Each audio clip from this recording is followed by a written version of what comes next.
And they asked, I remember. yeah, and they asked you if you could do something about the bandit problem, and the captain said that he would be willing to pay you 2 gold pieces per ear and 10 gold pieces for the bandit leader's head. And his name is Captain Brannock.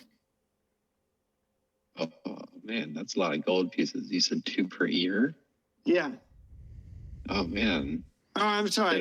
It's 1 gold piece per ear. So 2 for a set. No. You said 2 per ear. It says it in the chat right here. All right. Well, I guess that's what I said. No, I'm taking 50.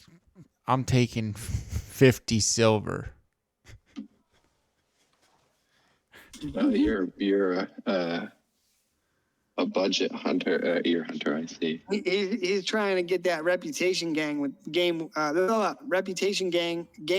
with the smugglers. Holy shit! I can't speak. It's okay.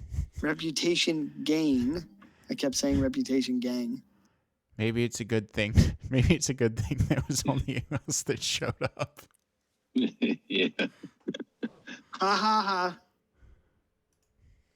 All right. Heat. We agree. We will go hunter bandits. All right. He told you that they were. Let me see here. They were believed to be south of your present position.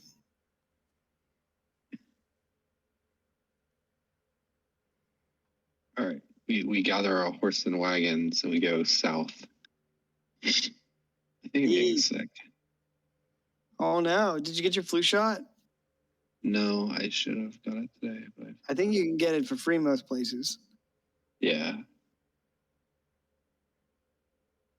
I was the doctor too. They usually offer it, but they didn't offer it to me today. Yeah, they offered it to me at my last doctor's appointment, and I was like, yeah, all right. I mean, I'm here. Where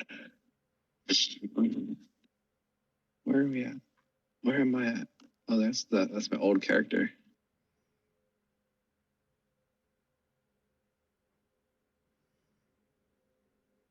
I'll get your new tokens, but you guys are here. So now, helping them. I think here.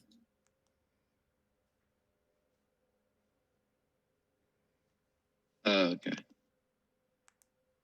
Yeah, we usually use the royal flag of Aurelius for the map token. Okay. All right.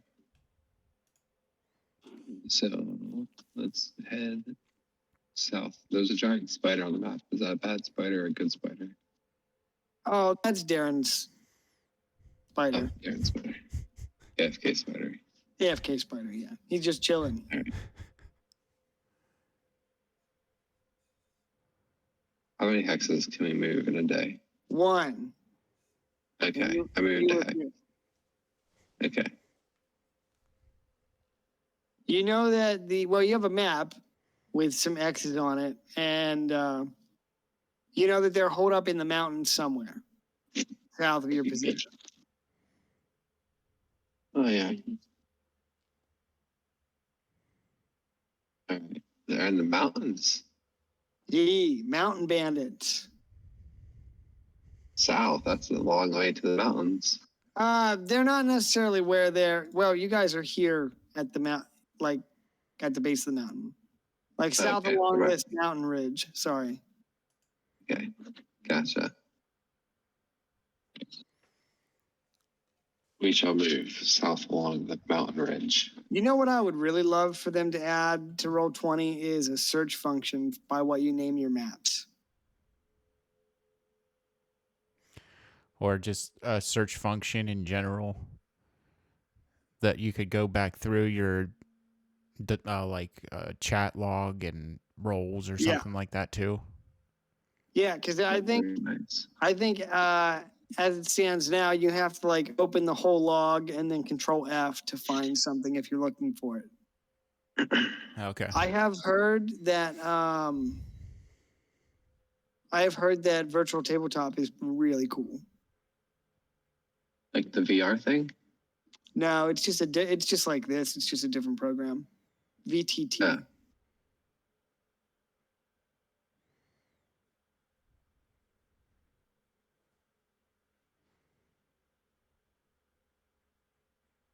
All right. Well, when you are ready, you can move. All right.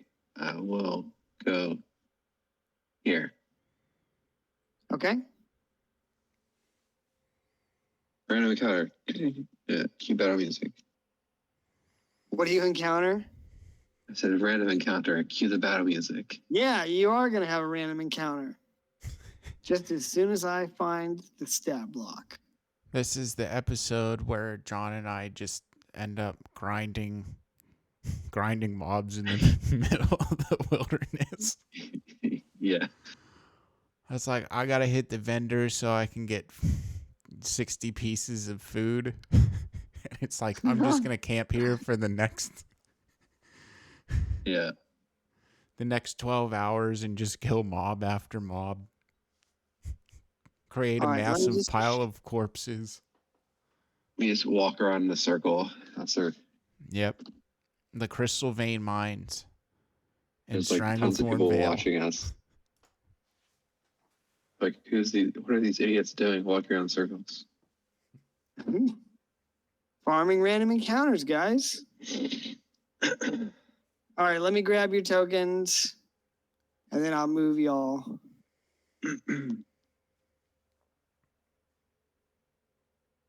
Where's the Bat Guano Man? There he is. Ace Ventura. Go Damn, on. okay, guys. The good thing is we can like leave. We can like since we didn't drop floor at the insane asylum, we can use him as bait.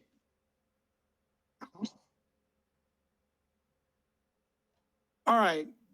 So you come down from the mountain and start making your way south at the base of the mountain. And you're pushing your way through the forest there, and you come to a clearing filled with farm fields.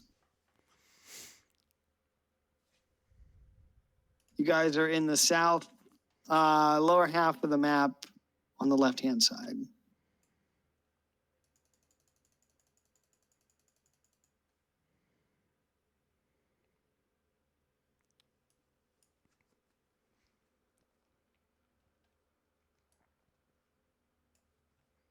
All right, so can you guys see the map? Yep. Yep. All right, so in the distance, you can see two individuals standing on opposite fields having an argument. They're arguing about something. They're arguing about what's in the fields.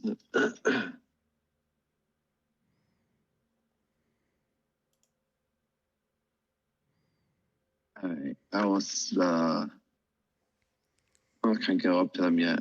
I'm just gonna shout. I'm like, what's the problem here?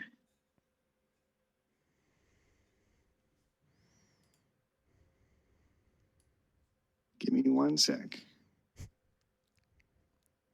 I'm going to have my owl fly up into this tree. Okay. All right. Well, one of them is dressed in animal fur and leather, and carries a long staff. And he's dipping his hand into a pouch and sprinkling something on a pumpkin. And the other over here is knelt down by a pumpkin and whispering something. And then he keeps standing up, and he's like,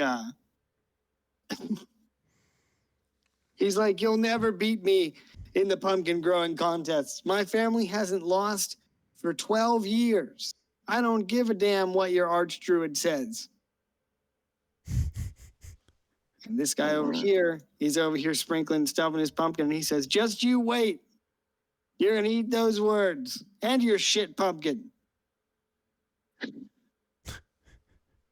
And then you call out to him, and which one do you call out to, Kane Highwind?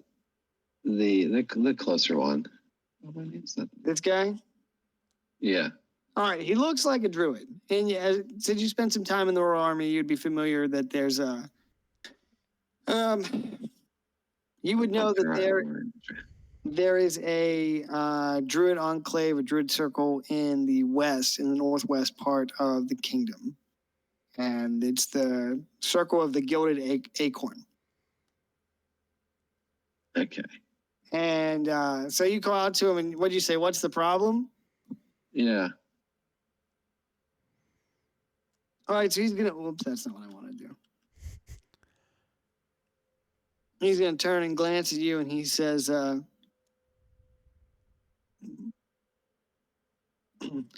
horse trowel over there is telling me that his pumpkin's gonna beat mine in the pumpkin growing contest. You know, they have it in the city every year for Remembrance Day. And I'm telling him that a little bit of my druid craft is going to go a long way at winning the contest. See, he's and then this guy across the other field is like, he's a liar and a no good scoundrel. He's not going to win nothing. You ought to pack up and go back to the Westerlands, little boy."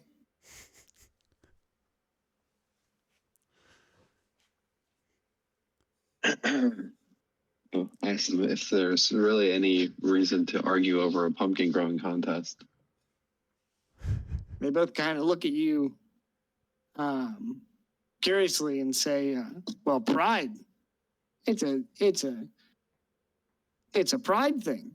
You know, people see your pumpkin there winning the contest, and you know they'll remember that all year." Isn't there more pride in, fighting battles and working hard? And they both look at each other and look back at you and shake their heads and say, "Nope, just growing pumpkins." I mean, to each their own, I suppose. All right, so they start trading insults back and forth. The druid says, "Your mother was no good fishmonger." And he says, "Don't you bring my mother into this, you whelp. You probably didn't even know yours." And so the druid sprinkling stuff on his pumpkin. And this gray bearded farmer over here is kneeling down and he's wiggling some magic into his pumpkin. And the pumpkin started growing larger and larger. Big pumpkin. So it grows to a massive size, and so does his. And the insults continue to fly back and forth. And they look over at you, Highwind, and say, "Well, don't just stand there. Help." What do you need help with? "Oh, you know, I got to make sure this spell doesn't get out of control." I mean, I'm not very good at magic. "Well, just flap your wings there, birdie. Birdie boy." Can I go ahead and can I first do a history check on the druids of the acorns? Yes. Yeah, so it'd be this guy. Let's see here.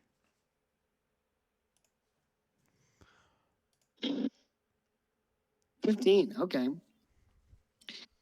With a 15, you would perhaps be able to recall that this druid circle was created near the end of King Velus's conquest, when a golden acorn was planted in the outskirts of Ralston by one of King Velus's companions.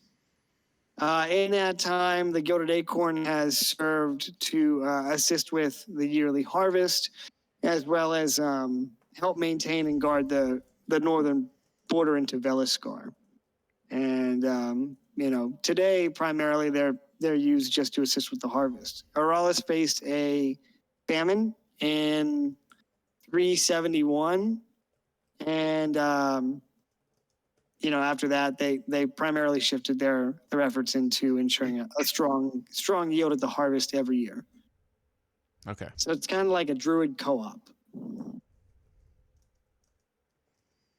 They specialize in GMO food. Yeah. They work for, I can't think of that company that's real bad. Round Amazon. Rhymes with Don Santo.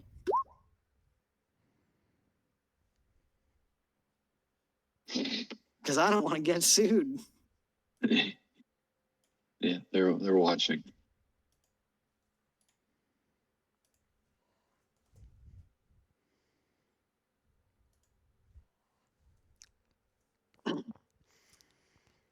All right. The second thing I'd like to do is make an Arcana check on what they're feeding these pumpkins.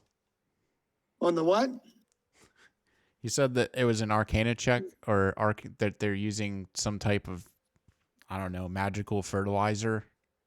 Sure. Yeah, you can do that. All right. Let's go ahead and do that. 11.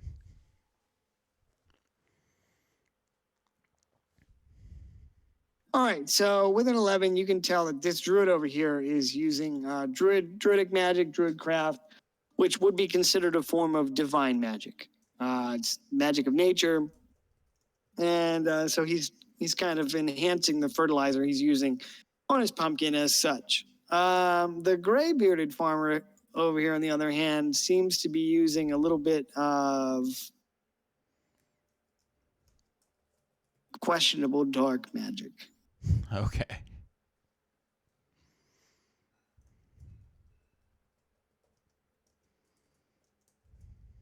Kill him.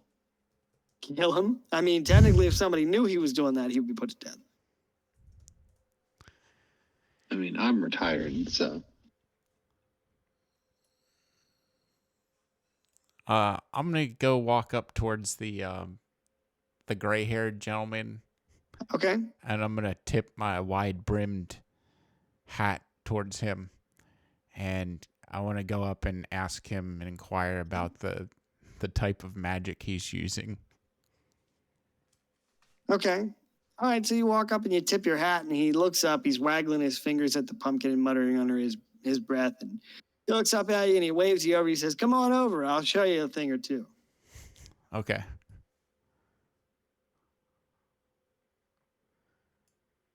He says, "Now," so you walk over and he's waggling his fingers, and you can see these like kind of wispy purple tendrils kind of shooting out from his fingertips. And he says, the thing about this is, if I show you this, you got to be real cool about it, because it's not technically legal around here, if you understand what I'm saying. But this is one of those instances where, the ends might justify the means. I really want to win, and I'm sick of seeing this furry bastard over here winning every year. Okay. He says, right before I planted this pumpkin, I took a whole bunch of old bones out of the graveyard and dumped them in the soil. I ground them up and dumped them in the soil. And I'm using a bit of, he leans in real close and whispers, necromancy. Okay. To help this old pumpkin grow.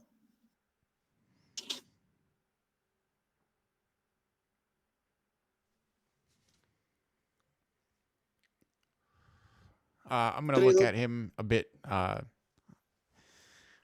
going to look at him a little bit and kind of, study him over. Be like, you know that magic's illegal in these parts, right?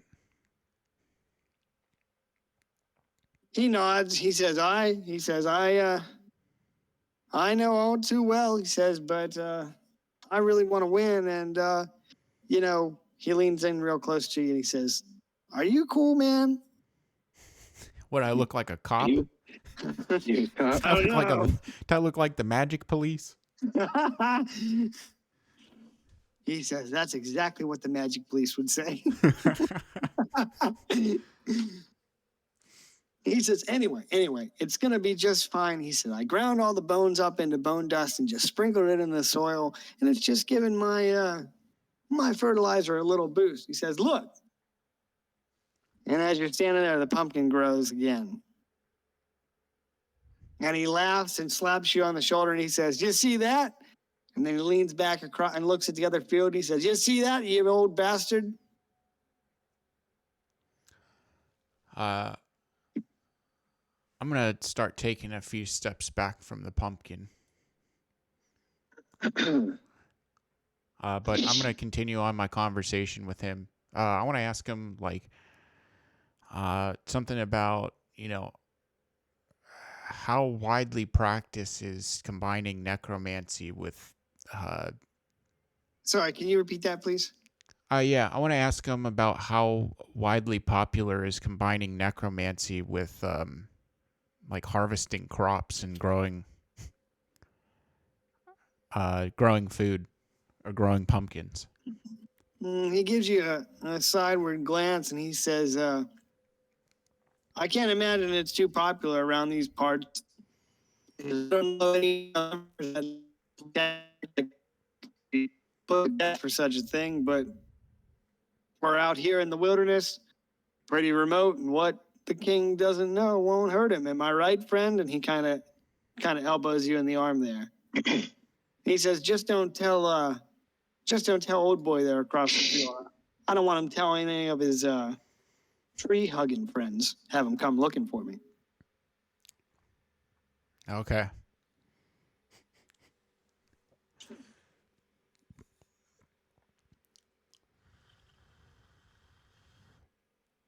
Kane, what are you doing? I'm just kind of sitting observing the pumpkin growing contest.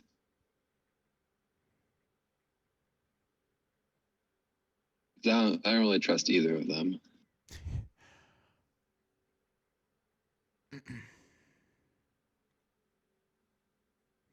I want to look over at the old man and be like, "So, how many more scoops of necromancer fertilizer is it going to take for this thing to explode?"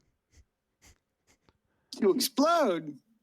He looks at you shocked. He says, "I don't want this thing to explode. It's just got to be bigger than his.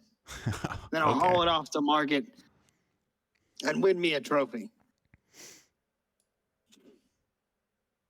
He says, "I don't think it'll be much longer now."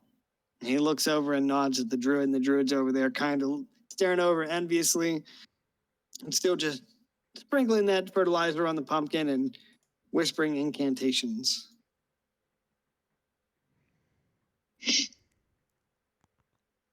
I asked the druid why do we get to carve his pumpkin.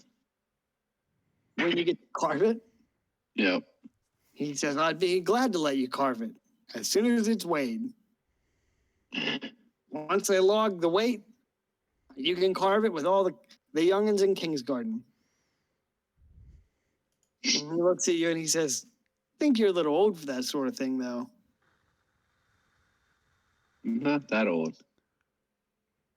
He says, "Yeah, how old are you?" 33. He says, "Gods, you're ancient." Too real. Damn, bro, I play D&D to escape reality. I didn't actually age my character. I just put that. That's so funny. That's when I realized I didn't have an age for him.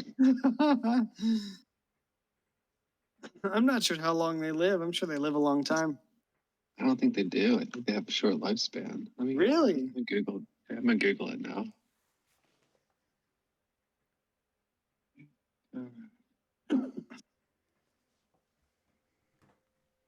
All right, while he's doing that, Savik, why don't you give me a... Yeah, they die at 30. What? They die at 30 years old? Yeah, they reach maturity by 3. That doesn't mean they die then. Oh, 30 years is...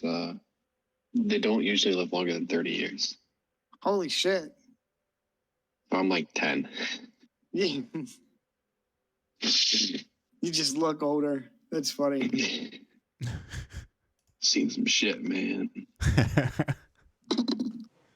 All right, Savik, so you're standing there talking to the gray-bearded fellow, and he's rubbing his hands together, chuckling and laughing. He says, "Oh, boy, I can't wait to see the look on his face.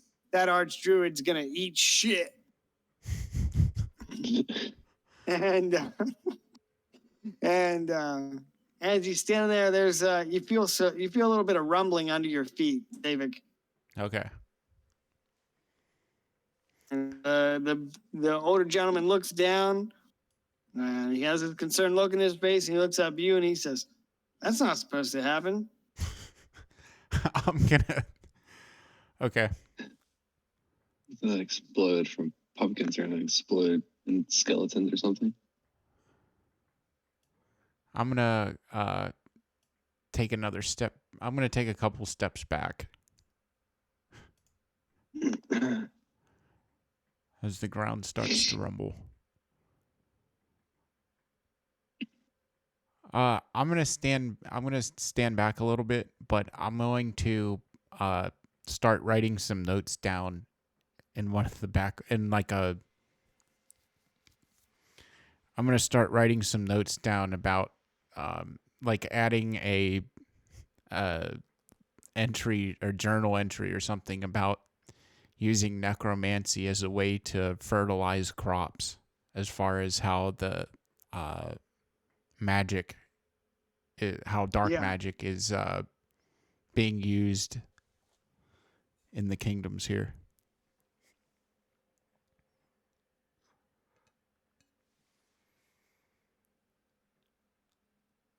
Okay.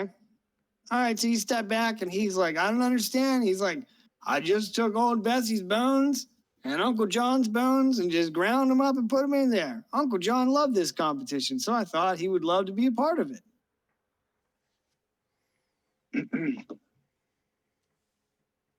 Go ahead and ask them how they died. He says, "Bessie or Uncle John?" Both. He says, "Well, Uncle John served in the Dawn Wardens and was out on the out in the west there and fighting rebels on the peninsula, and he was riding along there, and the damn fool got caught up looking at a bird as he was riding, and he took a lance right through the face." He says he wasn't too smart. He had more skill working the farm than he did serving in the army. He said, "Well, Bessie, well, I'm pretty sure the army ate her after that." It's The farmy? Bessie a donkey? And then Bessie was the horse. Oh, the horse. Okay. He said, "All we got back was the bones." Well, what was Farmy? Farmy the horse. He says, "All we got back was the bones and what was left of Uncle John's skull." Poor guy. And he looks back at you, Savik, and he says, "I bet you've never had a headache that bad." He laughs.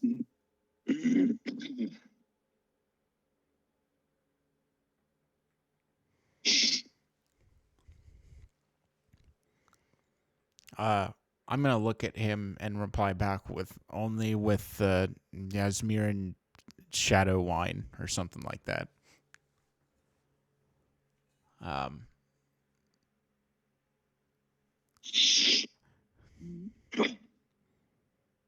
Sorry, what'd you say? I'm gonna reply back with I've only had that kind of a hangover with Yasmir and shadow wine of the Fae. He says, "Can't say I've ever tried it, but I'm known to enjoy a stiff drink or two." And as he says that, the ground rumbles again and cracks a little bit at the base of the pumpkin here. And he looks down and he says, "Uh-oh." I'm going to ready my pole arm. Yeah, I'm gonna go ahead and move over.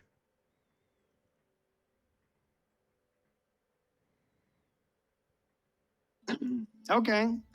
All right, so the ground, I'm not going to pull up a thing here, but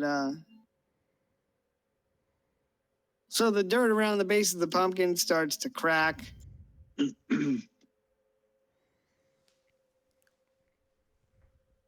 don't know if you guys can even see that.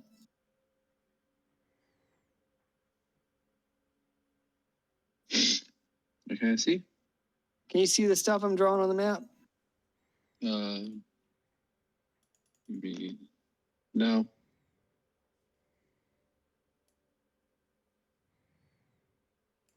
Okay. Oh, shit, I guess you can't because I'm on the wrong layer. All right, so my bad. So the soil around the base of the pumpkin begins to crack like that, all around it. And from underneath the soil there, you hear some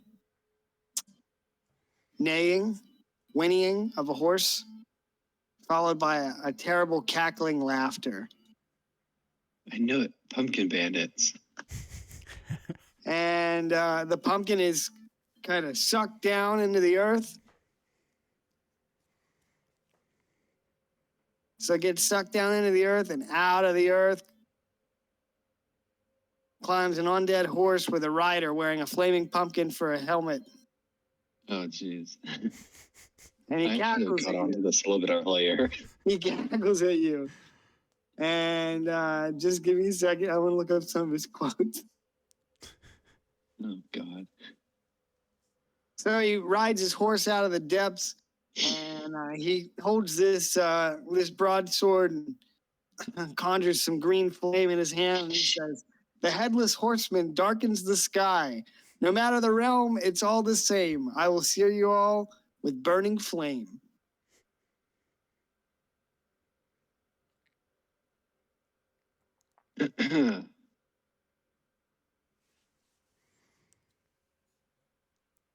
Well, roll for initiative, friends. Okay. I mean, if you want. I'll be friends with the pumpkin man.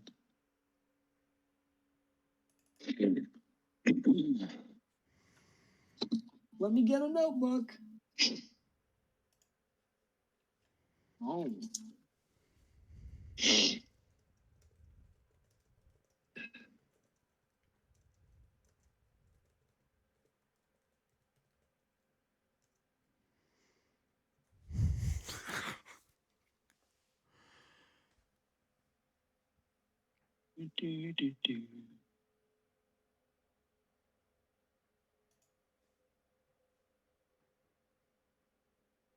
This is an encounter I wanted to run 2 weeks ago before I left, but I totally forgot about it. Well, I'm glad we can enjoy it together. I hope you're going to enjoy it. We'll see. All right. As long as my second character doesn't die, I'll be happy. Well, I'll do my best here. Okay. All right. So, Kane, you're up with a 13. All right. Kane will kneel down and jump up in the air to take flight. Okay. He will do a jump attack onto Pumpkin Man. So he's on land right there. Do jump attack, which is actually D6 damage. Let's see, attack dice.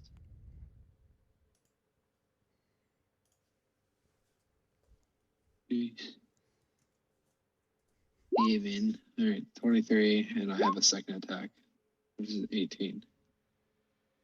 Yeah, they both hit. Okay, roll 1d4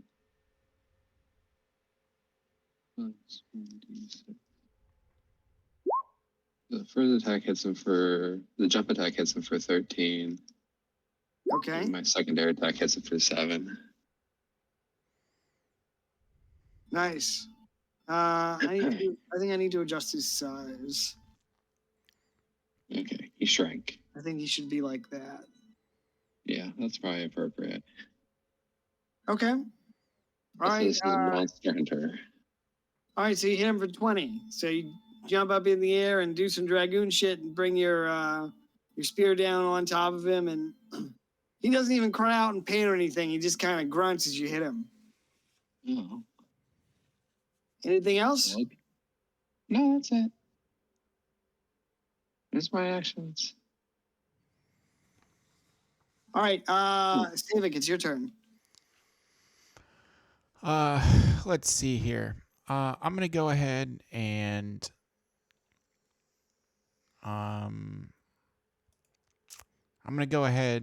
have my owl swoop in and take the help action, fly out of his tree, and circle back over towards me. I'm going to go ahead and cast the Firebolt cantrip. And let's see. 24. And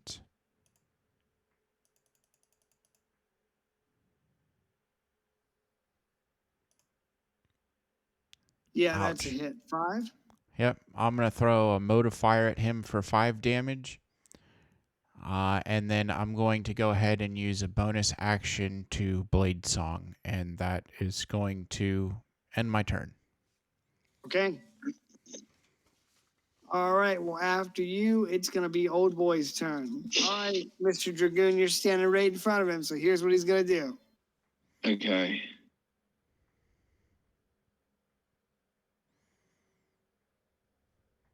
He's going to make 2 melee attacks with his Vorpal Longsword. Oh, boy. That sounds fun. Oh, boy. And Actually, you know what? He's going to attack you and then ride on 18. I mean, that definitely hits. My armor class sucks. Then he's going to ride up here and he's going to attack you, Savik. So I get attack of opportunity on him, don't I? Nope. 18 is going to miss. While mounted, he does not provoke opportunity attacks when they move out of an enemy's reach. Okay, that's fine. He can keep running around. All right, he hit me. All right, he's going to hit you. He's going to slice you. 16 Yeah. damage. Oh, damn. How much Okay. health do you have? I have 49. Okay. All right. I was like, oh, fuck. I'm not trying to kill anybody. Well, And, I mean, you are. all right. So he hits you for that and rides over, and Savik, he comes and he swings in a horizontal strike like he's trying to take your head off, but you just kind of nimbly duck out of the way. Hey, let me BRB bio real quick. 30 seconds. It's a round down, Kane, so it'll be your turn. Okay.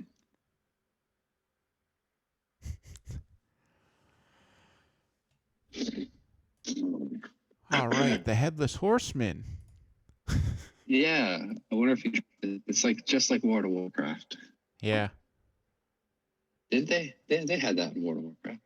Yep. You'd fight him right outside of the Undercity. Yeah. Well, God, that was a long time ago. I'm wondering like- I if we'll started get working- I wonder if we'll get sweet loot. We'll get a pumpkin head Yeah. We'll be the only two in the party. and candy. Yep.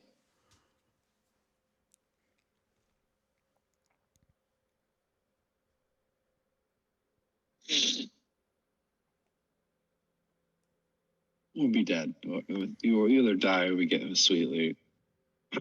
Yeah. I'm surprised that this druid over here hasn't seen any. It's like, Oh yeah, what is he doing? I'm surprised this druid wants to still grow his pumpkin. Yeah, why doesn't he help out? Yeah. Well, I'm farming the pumpkin. I'm farming the headless horseman for his mount. So we're gonna be here for a while. I'm cool with that. Okay.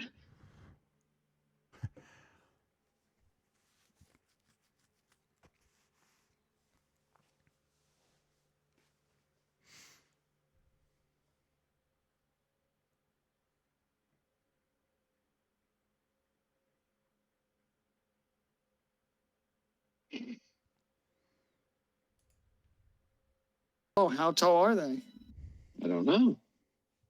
Well, you must be doing a shit job at your research then. I literally just started, you asshole. What? Oh, they're not.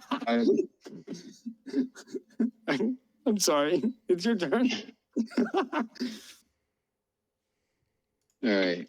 All right, I'm gonna do another jump attack. And go. And second attack. Miss. Misses. Sure, yeah, okay. All right, so I'll do. Oh man, that sucks. Why can't I use the up arrow? That'd be so much convenience. I think you can. You have to hold a certain key. Oh really? So if you click in the chat box, you can hit the up arrow. Oh, there we go. You gotta be in the chat box Yeah. first. All right, hit him for 10 damage. That's shit. I'm gonna action surge. Oh shit, it's getting real. Yeah. Roll the d20.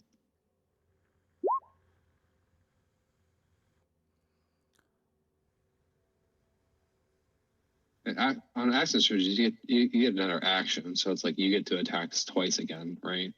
Yeah. Isn't it? You attack twice. Yeah, it refreshes your action economy. Yeah.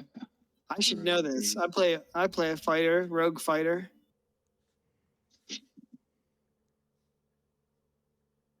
What? Oh, I'm sorry. 20 and 21 both hit. Okay. So I was So reading you your took- dude's stat block. He took 10 damage from my first attack, and then he took 21 damage from my second jump attack. Damn. And took Another 13 damage from 13? the second attack. Jesus. Watch out, Kyle. There's a new tank around here. I'm pissed. You're like a light armor tank. Yeah, dude. Like I'm so squished. That's You're my like problem. you are literally a glass cannon with a melee weapon. Yeah, if I wear Well, heavy or medium That armor, was I Wes. can't jump. That's pretty much what Bladesinger is too, right, Wes? Yep, it's a big old glass cannon. Well, we got the high deeps action tonight. The sweeps. Ew, boop. I can keep it. I'm gonna keep a distance of 10 feet because I have reach. That's fine. So like jump up in the air and like slam down on him and then do a backflip. Dude, what feats did you take? You should take Sentinel. I will take Sentinel. Polar Mastery is good too. Yeah, I innately have, as a Dragoon, I have Polar Mastery. Nice. Shit, that's awesome. That's pretty All right. awesome. Yeah, that's for the win. Anything else you want to do, buddy? No, that sums it up. All right. Like that was a good one. That was a lot of damage. Savik, it's your turn. Let's see here. What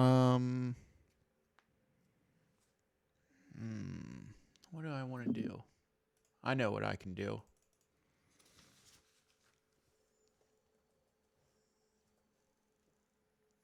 Let's see here.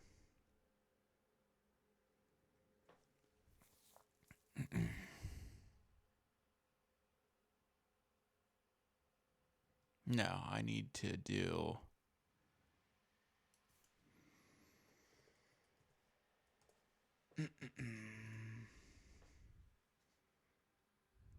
Yeah, let's see here.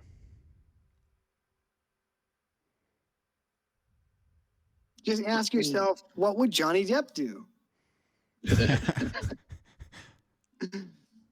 He would know what to do. He would go to court. Yeah, he Yeah. would. Yeah, he would. Do his Dude, shitty ex-wife. I was just thinking about Sleepy Hollow today.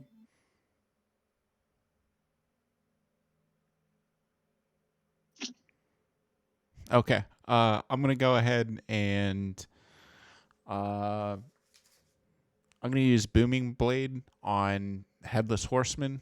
So I'm gonna go ahead and make an attack on him.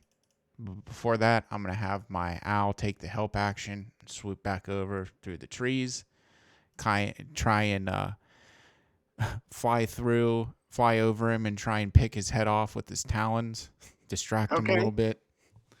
And then I'm going to go ahead and Oh, attack yeah. him with Booming Blade.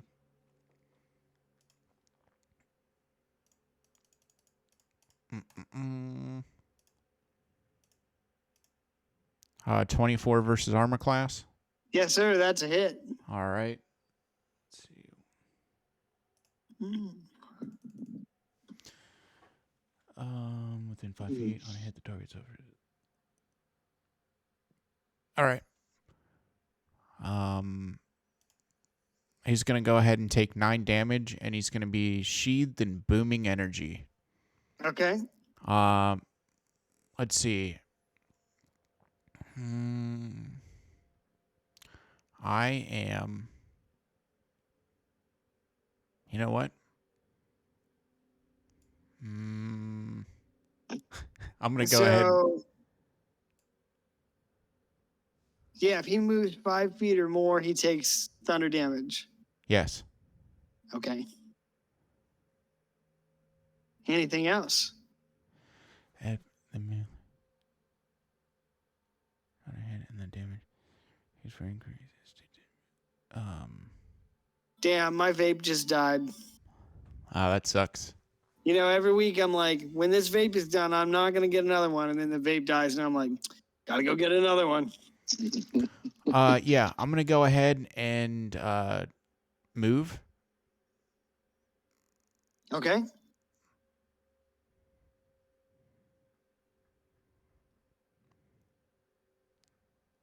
Let's see. I'm gonna go ahead and move here, and that's gonna end my turn. All right. I think he will get an opportunity attack on you, bud. He will. Is he like a boombox? Right now, yeah. Nice. He's more of a jukebox guy, you know. Okay, so it's like a Simple Man is playing on repeat. Yeah, he's like a southern jukebox on a Saturday at 1 p.m. I'm gonna go ahead and use my reaction to cast Silvery Barbs. Okay, I need to look that one up again. He needs to make the attack again. Okay. Oh. Oof. Okay. Whoops. Getting hit with this. So the 23 goes through. Okay, I was gonna say, damn, do you have to eat the crit now? Like, No. Pick.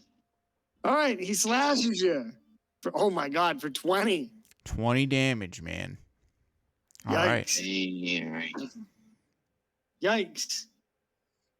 2.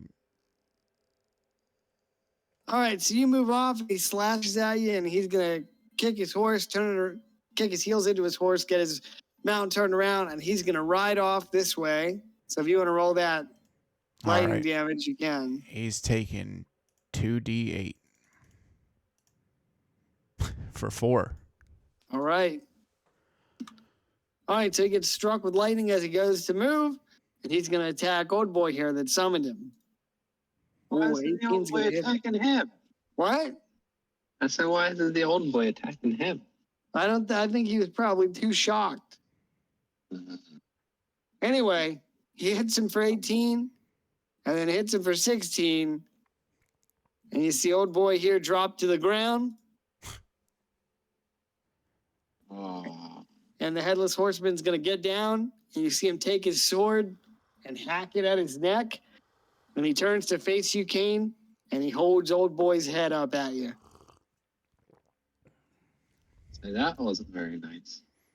He stuffs it in his bag and grabs a pumpkin and throws it onto old boy's body and mounts his horse. And he'll end his turn right there for now. All right. Well, I'm going to go and attack him again because that wasn't very nice. Alright, so do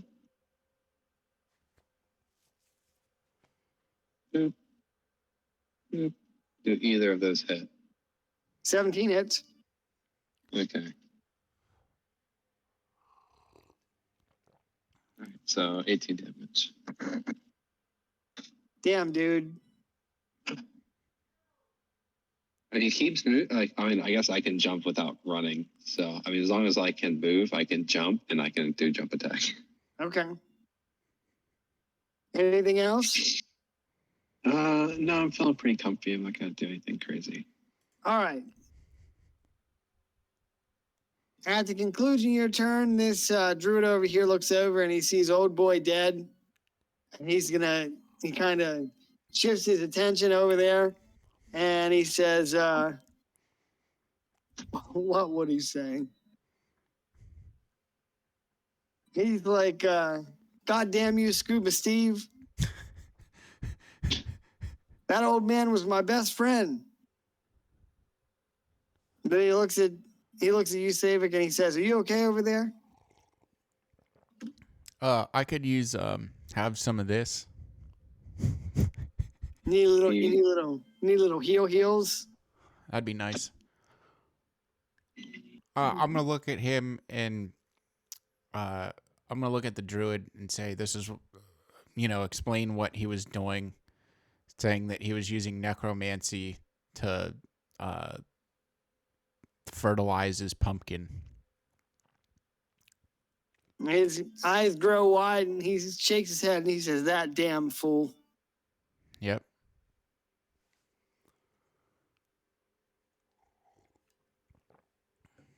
All right. So with that, he tosses some fertilizer onto his pumpkin and walks over to you, and he's going to cast Cure Wounds. All right. And let me look up his stat block. I got to know what his spellcasting mod is.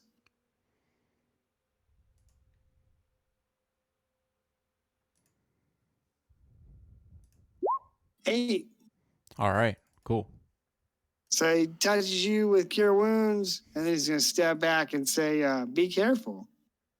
Show me on the doll where he touched you. Uh-oh. Catholic Church vibes over here. Yeah, for real. Those bastards. Those dumb bastards. Not even my silvery barb could prevent him from touching me. All right.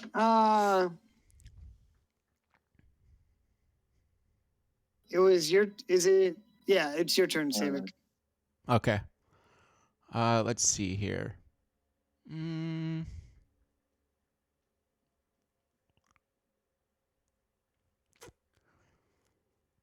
Let's see. What do I want to do? All right. I'm gonna go ahead and brandish my gilded flower that I got from Drunkleshank, and I'm gonna go ahead and cast Summon Fae.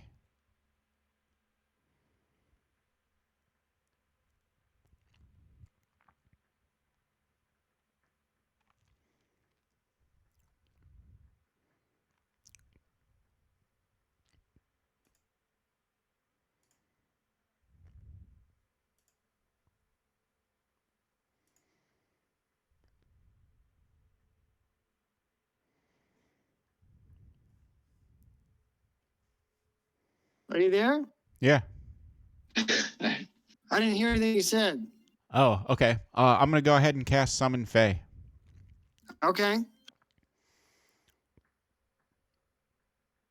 And I'm going to have my Fae appear as fuming,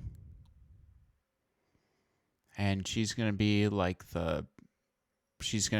extremely pissed off. Okay, it says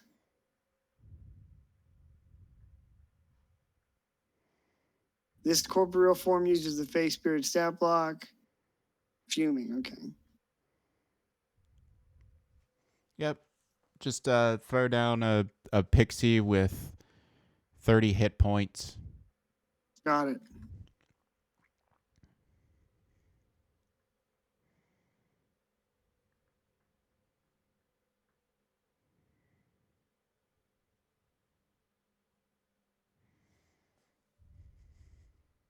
Damn, you wouldn't think they would be so hard to find. Are you spelling it properly, Craig? Yeah. You know what? We'll just use this guy. That works. I'll give you control.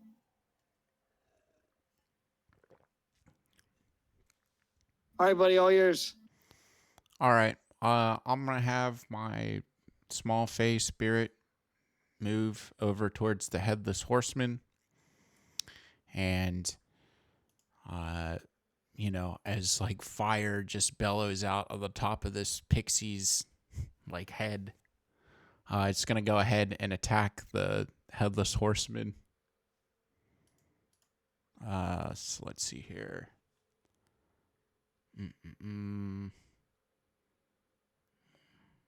Okay. Plus melee attack, spell attack modifier to hit. Okay.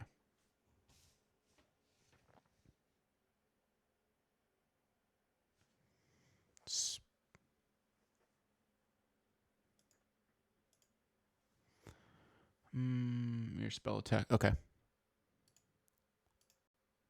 13 versus armor class. Is that a miss? 13 hits. No, okay. I'm sorry. It doesn't. It doesn't. Okay. If that's the case, then the Fae is going to take a bonus action and face step and teleport. Okay. And reappear here. And that's going to end my turn.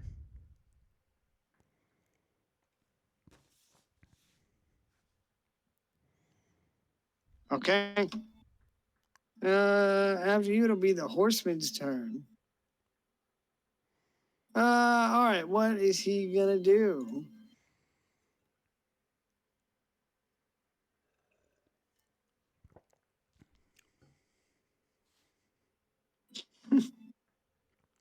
He's gonna listen to me eat the noodles. All right, Kane Highwind. He's gonna take a pumpkin out of his bag and throw it at you.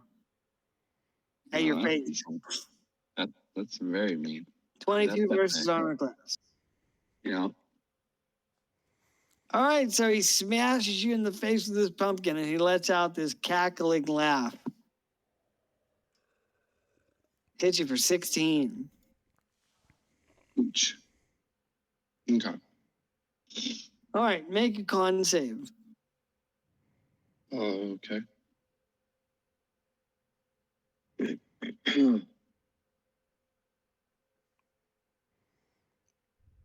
Hold please. Where's my saving throws? Yeah. It's 17. All right, so you feel a little dazed, but you shake it off quickly. And with that, he Okay. spurs his horse around. And he's going to head on over here. Okay, I don't know what the hell's going on with that. So he rides over here to your face spirit, Wes, and he'll end his turn there. Kane, it's Okay. your turn. That's a round down. All right, I'm going to second wind. So I regain 15. I regain 15 hit points. I'm gonna take flight again and do a jump attack onto. Oh wait, what was my flight distance? Hold please. I Okay. need to make sure I can actually get over to him.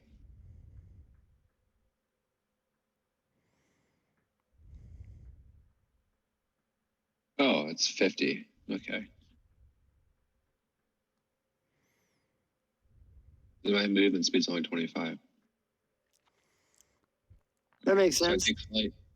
Yep. So I take flight and then do 50 feet.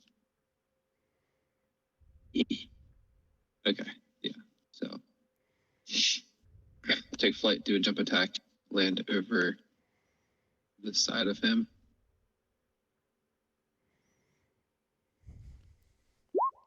Uh, 25 and a nat one. I'm assuming the nat one doesn't hit. 25 hits, 8 misses. All right, so I whack him for 10 damage.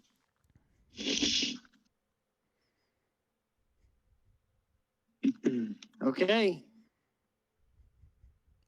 Do I impose advantage for like the other people adjacent to him? No, Why would you impose advantage? because we're surrounding him. I don't think we use the flanking rule often. Let me look at it.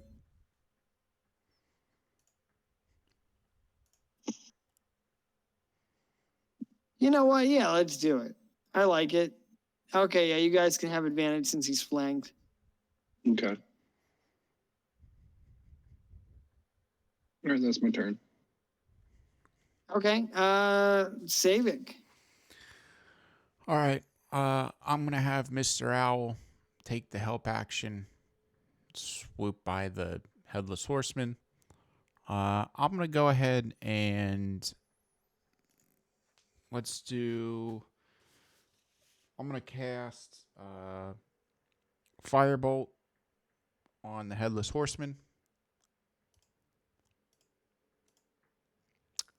24 24. and 22 hit. He's gonna take 9 fire damage. Okay, shit. I'm gonna go ahead and move.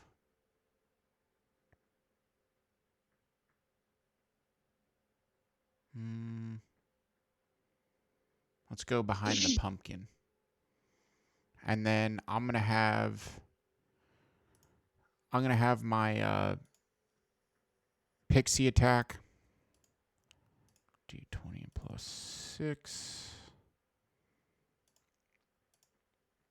for 12 versus armor class. 12 is a miss. All right, I'm gonna have Pixie take the bonus action to face step.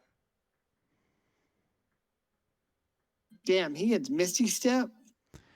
Yeah, they get face step as a bonus action. Wow, that's super cool.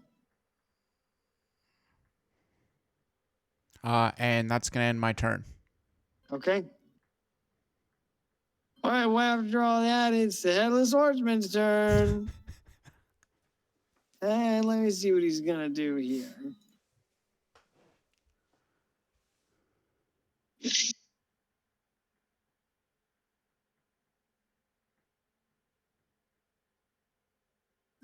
I think he will spur his mount. He's going to ride up here and he's going to attack your Fae.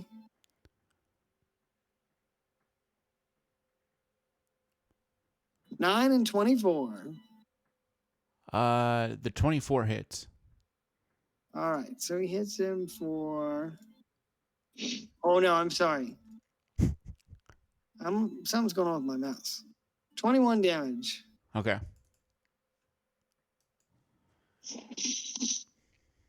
And he will end his turn there. Wee. Your turn, Kane Highwind. All right. Jump attack. Up, go up. There we go. There we go. No, 15 and a 17. Both hit.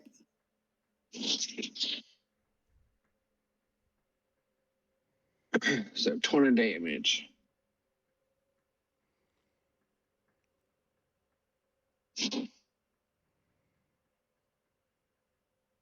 Okay. Anything else you want to do, sir? No, that's all my actions.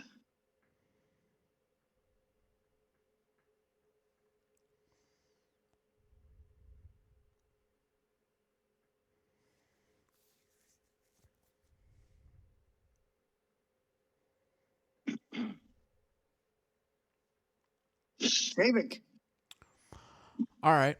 I'll have my owl take the help action, fly over the field for a little bit. I'm gonna go ahead and move. Let's go ahead and.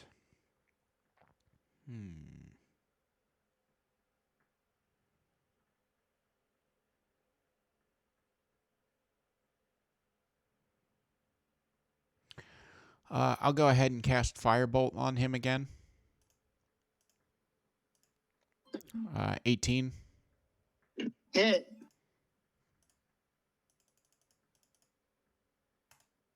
Oh, you know what? He should have taken some fire damage, I think.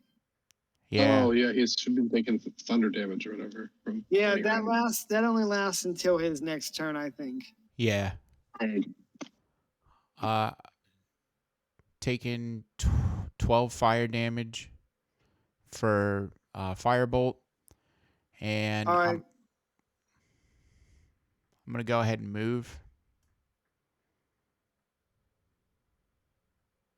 Sounds good. Do you want to roll the old fire damage Sure. that he would have taken over two rounds? What is it? Is fire 2d8?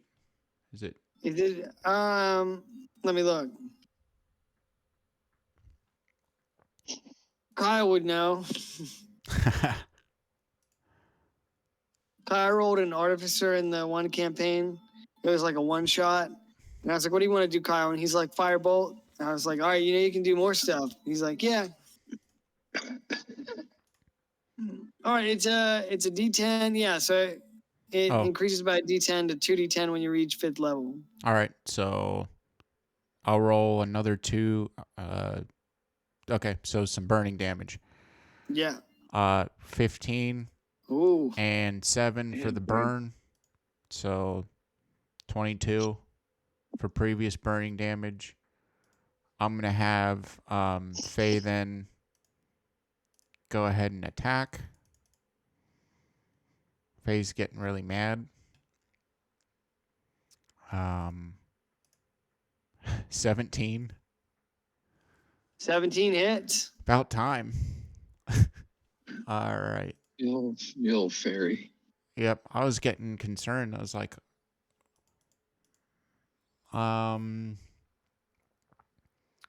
okay, so it's 2d6 plus 6. Faye's gonna come in and punch the shit out of him for 15 damage. And then she's gonna bonus action and Faye step away. All right, here's what happens. The face steps up and punches the shit out of him so hard it knocks him off the horse.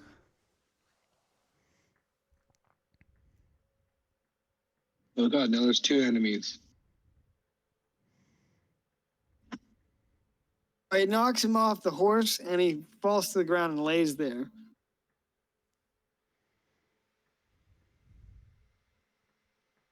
I don't have a nightmare stat block, unfortunately. Okay, he's off the chart then. I'll just put him here. He's out. And this is the horse thing. Oh, Yeah. like a horse. Well, he's a nightmare if it makes you feel better. He's a skeletal warhorse. I mean, a little bit.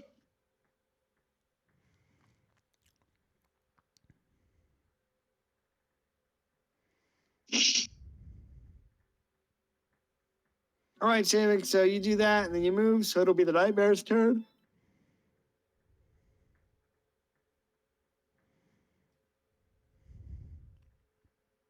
All right, what's he gonna do?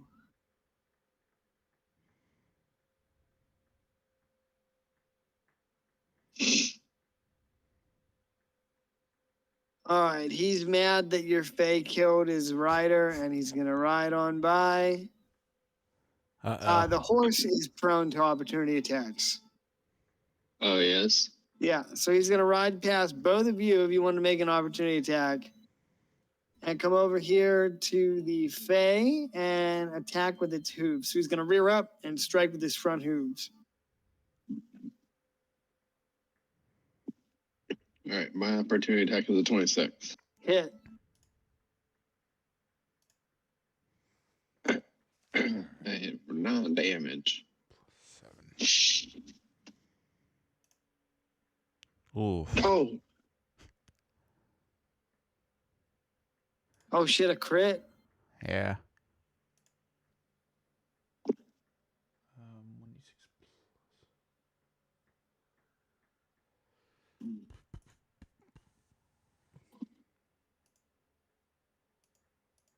That's 10. Okay. My opportunity attack is gonna hit for 12. Okay. All right, so he comes over and he rears back and hits the Fae. Oh shit. This is like some DBZ shit going on right now. Yeah, it is. Everyone It's like you sees. guys are all ganged up on the one guy, and he's just wrecking everybody. Yamcha's already dead. No surprises Yamcha. there. No one Yamcha. has a hole in its stomach. All right, so he hits your Faye for this much. It's a lot. 29, and then the Faye also takes this in fire damage.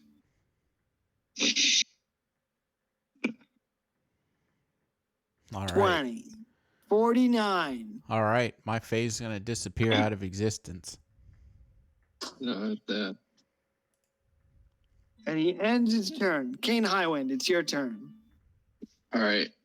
So I'm gonna do running jump back to the pony, keeping a distance of 10 feet, of course. Of course. Don't want to get too close. Or they get you. Wait, hold on. And attack 14 and 23. Both hit. Oh, okay. Yeah, he's just a horse. Now that's what that's supposed to mean. Well, he doesn't All have right, high armor 20, class. 29 damage.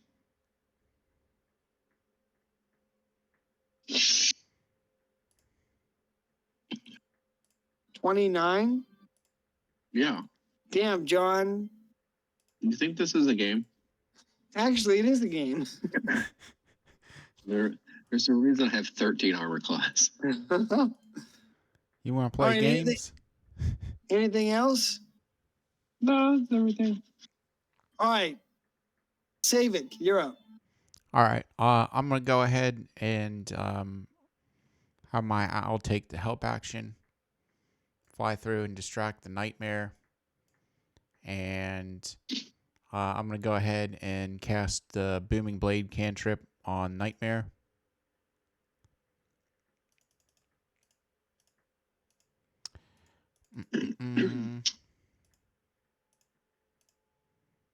Critical hit. Holy shit. Let's see here. Okay. So this is gonna be the short sword damage, and then there's gonna be some banishment, blah blah blah. Okay. Banishment one. Yep. Okay. All right. So here's just the damage, swinging for 15. Nice. I'm gonna go ahead and move. Do I want to do that? Yeah, I'll go ahead and move. Take the opportunity attack. All right. That horse looks at you and Right. says, nay. 14. Miss. All right. All right. If that's the end of your turn, then it's the horse's turn.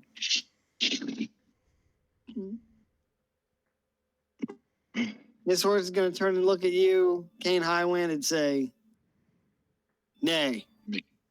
20. I mean, that hits. All right. And is he attacking twice? Wait. The 14 Yeah, was the 14 was Weston's opportunity. Was the opportunity attack against West? Okay. Hey, what the hell happened to the dice roller? All right, he hits you for this, Okie dokie. and then he also hits you for this fire damage. Oh no. 11. Okay. You good? We need to kill this horse. All right. Well, he ends his turn, and it's your turn, Kane. All right, I'm gonna smack him with another jump attack. Oh shit! Ooh. Yeah, he's done for. How do you want to kill him? Alright, so I just kneel down and jump up into the air and like 50 feet from above and just like come crashing down into the horse with my pole arm and kind of like impale him into the ground. Okay. Yeah, so you drive the tip of your pole arm into his flesh, and the force of the impact severs his spinal column, and he just kind of drops down to the ground, and some blood starts to pool out of its mouth. All right. I cue the Final Fantasy fanfare, and Yeah.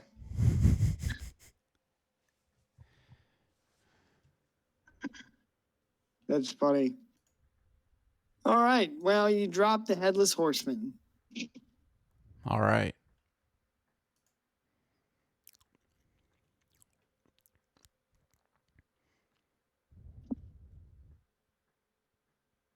right, search for loot. You search for loot. Yep. Yeah. All right. Roll 3d12. Oh, do I get his mount? Did he drop his mount? Hold on.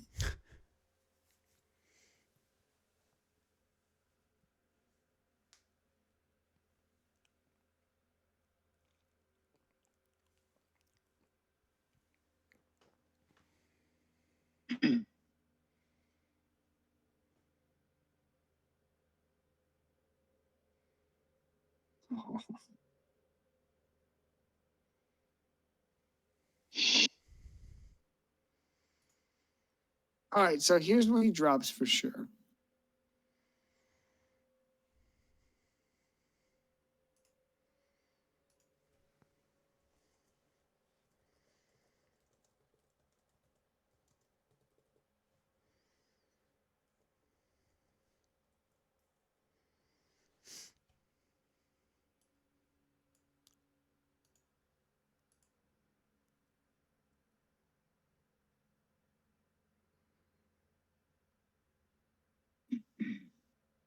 All right. Here's what he drops: a chain shirt. Can somebody just put this in the chat? Yeah. Chain shirt, A long sword. a long sword.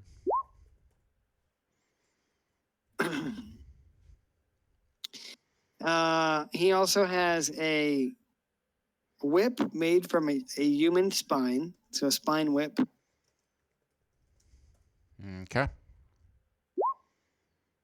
And then a girdle, which is like a riding crop.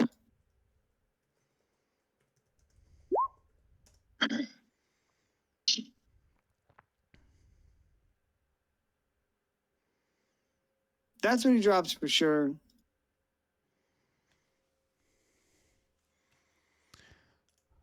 And what else? You said 3d12? Yeah, please. All right.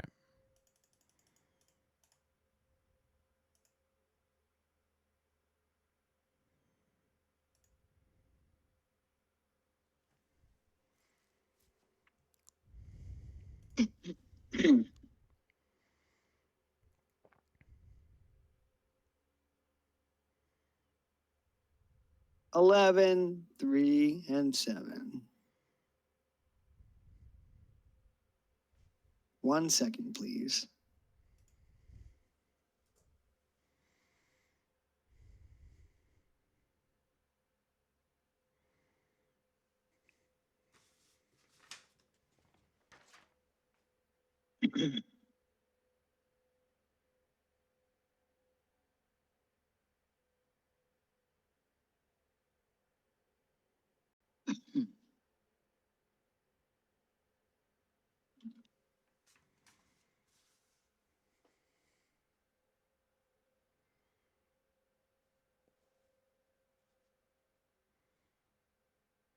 Okay, so here's what he has on him: 11, 3, and 7.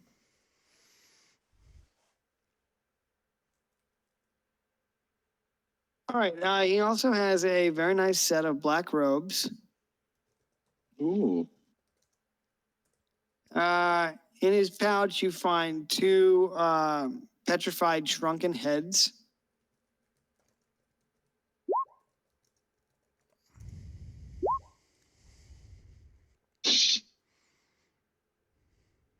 And the last one was a 7.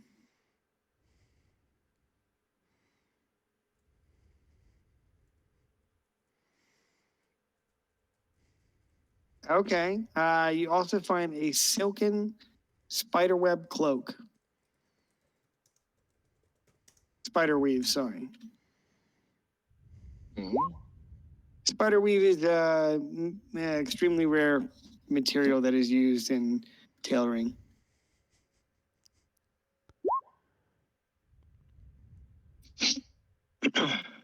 All right, so that's have what any you dropped. cool? Does the spiderweave cloak have any magical properties to it? Let me It's look just that up. Just a cool cloak.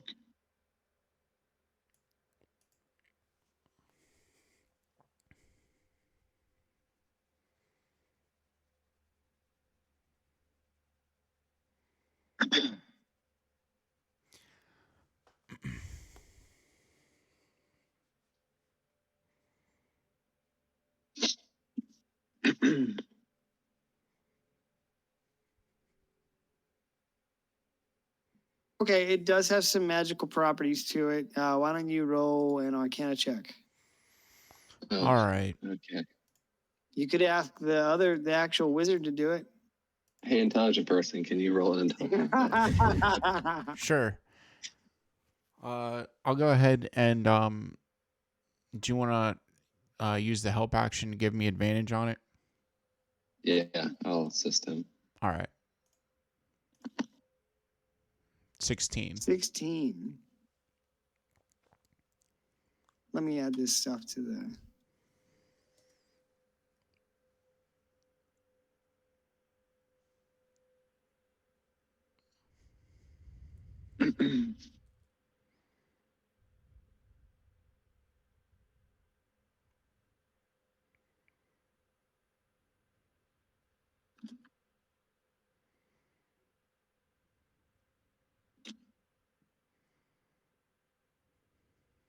Sorry, boys, just give me 1 second. You're fine.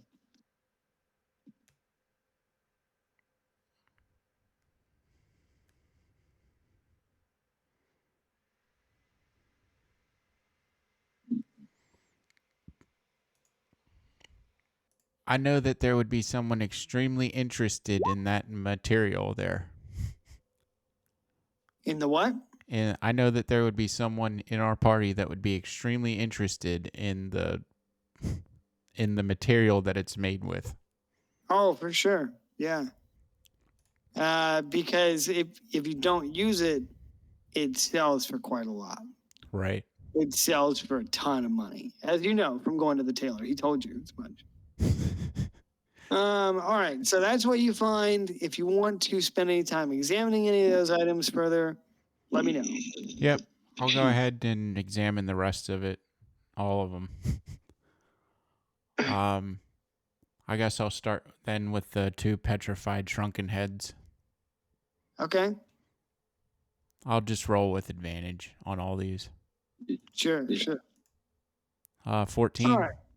14 with the shrunken heads. You can tell that one is a dwarf's head. It's leathery and pretty disgusting to look at. Looked horrific. The fact that they were able to shrink the head and also preserve it, is unpleasant. The second head looks to be that of an elf, but you can't quite tell because the telltale pointed ears have kind of sloughed off and fallen away. So a dwarf head and an elf head. All right. Hey, sometimes you just want a little head. Oh, God. 2 of them. Oh, I'm sorry. It was Uh, right there. It was right there. I'll go ahead and examine the black robes then. Okay.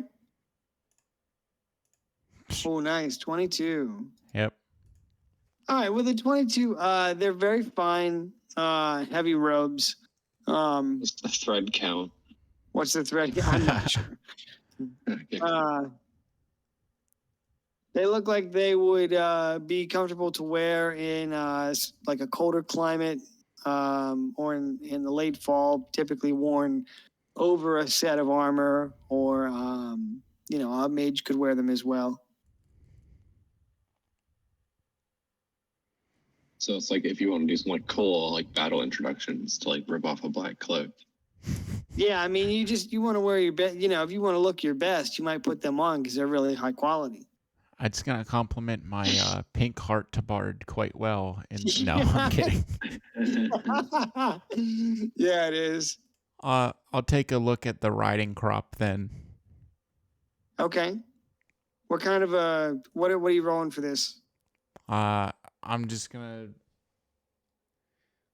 either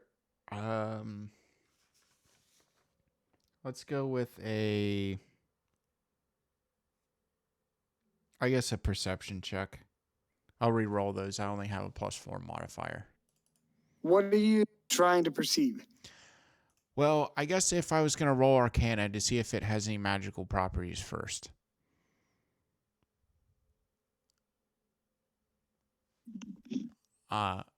Unless, I'm just looking at it and it's just kind of like, oh, this is just a typical riding crop. Sure. So is there any magical element to it? Oh, you rolled a 19? Yep. Yes. Okay. So you take the riding crop in your hand, and you get the sense in sitting with it for a moment and studying it, you get the sense that it is used in conjuration. Okay.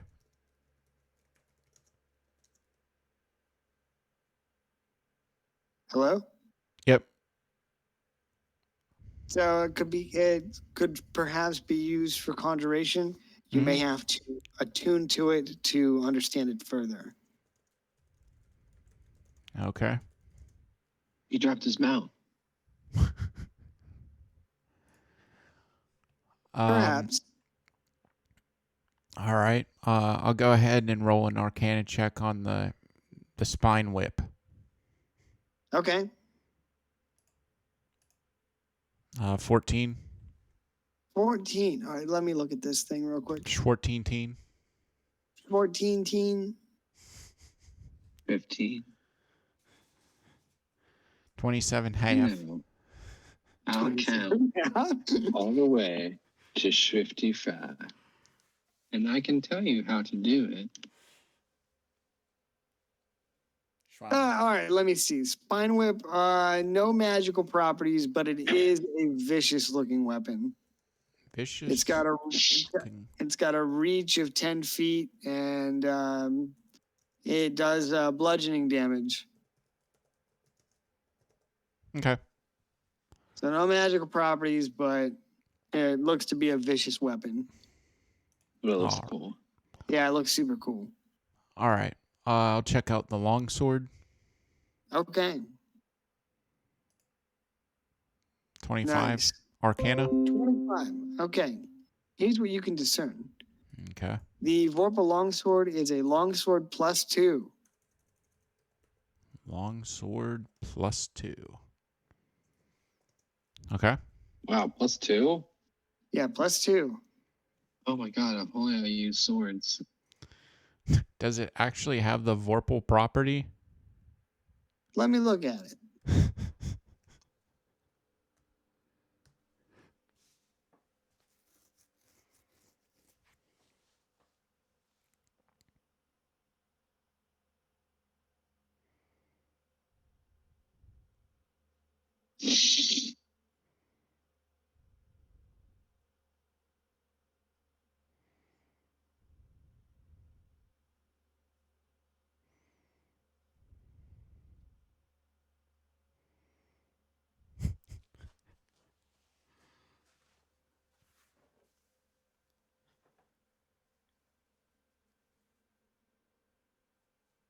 Strange.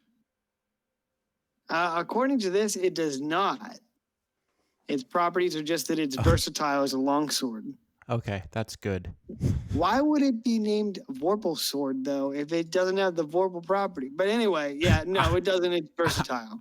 I was going to, I would have said something. I was like, are you sure you want to be handing that out? Oh, listen, I'm 100% sure I want to give this out right now. Oh, okay. Yeah, that's true. I'm 100%. I'm 110% sure. But no, Okay. it's just versatile. It doesn't have the Vorpal property or anything like that. Okay. So if anybody wants to attune to that, let me know. And then I'll check out the chain shirt. Okay. 20. 20. Okay. No magical properties on the chain shirt. It's just a high quality chain shirt. HQ chain shirt. Okay. Does anybody want any of that stuff? Chain shirt. That's medium armor, isn't it? I think so. Yeah. No. Do you want to loot? I mean, I'm fine with taking it with us. Okay, yeah. If you want to take everything, that's fine. I'm just. Yeah, definitely. Do you want to loot, old boy? Yeah, might as well.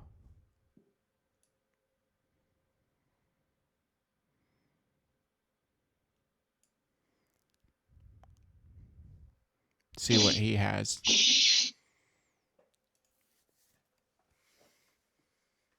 I'm gonna talk to the druid and be like, "Congratulations on your pumpkin contest." All right, have a look, so winner. you can. He has a sad look in his face, and he says, "Thanks, I guess."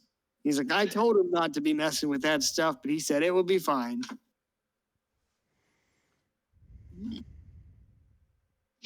All right, so Savik, you go over there and you look at old boy the farmer. He's got a piece of leather armor on, no head, a pair of gloves, and a staff, and a pouch. I'll take a look what's in his pouch. Inside the pouch, you find a vial of bone dust Okay. and a little bit of sulfur to fertilize the soil. All right, I'll take those.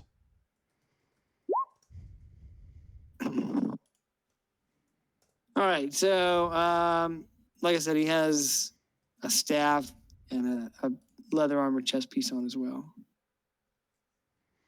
Is there anything significant about the staff or the armor? The armor, it looks to be studded leather, a little bit higher quality. Okay. Studded leather, perhaps +1. Oh. Wow. I'll go ahead and check that out. Okay. And then his staff just looks like a farmer's staff, you know. All right. Do you want me to roll Arcana on the studded leather? That's up to you, sir. Yeah, I certainly will. I'll have Mr. Alcom look it over too. Okay. Have me with the help action. Yeah. 25. I'll look at it too. I'll be like, "Yep, that's armor." All right. So the studded leather is made from tough but flexible leather. It is reinforced with a close set of rivets or spikes. No magical properties, but it confers a +1 bonus to AC while wearing it. Okay. I mean, I'll take it if no one else. If you don't want it, Go for it. all right. I will equip my new fancy +1 armor. It's not like he can use it without his head. It's true. Inventory. You said studded leather, Yeah, right? studded leather +1. Okay. I need to add that to the spreadsheet as well. Weston, don't you want to use that new sword? +2 sword. I would, but It's- I don't. I'm a wizard, man. It's like I only have the proficiency in short swords. Oh, did he say it was a long sword? He meant a short sword. Yeah, did I say, what did I say? I was lying. Okay. Yeah, no, it I'll can, just- honestly, I think it can be any kind of sword. So it looks like it can be great sword, long sword, or scimitar. Is scimitar considered? Oh yeah, Short sword? yeah. I can use a Right. scimitar. So it can be any of that. So if you want it to be a scimitar, it can be. It would do 1d6 plus 3 slashing, or sorry, plus 2 slashing. All right. You have to attune to it first. Okay. It sounds like a trap. Dude, what do you mean? This is how you attune to any weapon. Mm-hmm.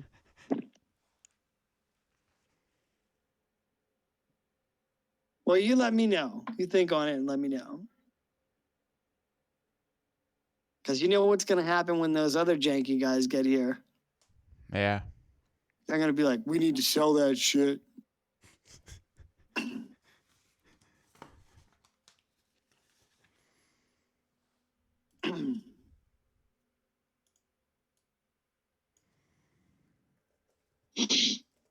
All right, let's take a short break. I gotta go take a piss again, but then I'll be right back.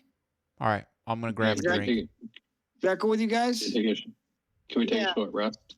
Yeah, you can. Cool. But yeah, we're gonna take 5-minute actual break. But yeah, you guys can take a short 5 minutes. rest. Cool. Okay, I'll take All a right, short rest dudes. again. BRB. All right. And then we found ourselves fighting a bunch of Yuan-Ti. That was on the other continent, where a bunch of bad shit happened. A Not bunch of like this really bad continent where shit nothing happened. bad. Really, dude, right. Think of the worst possible thing that could happen in D&D world, and pretty much that's what happened. We don't really know what happened over here during that time, but I can tell you on the other continent, there was a lot of bad shit. So much. All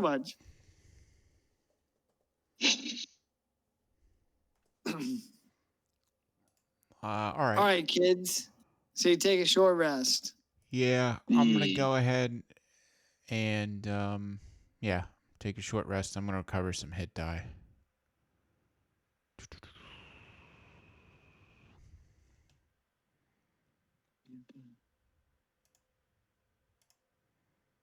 Ten. All right.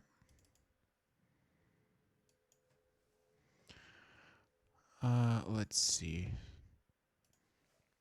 What do we use here? We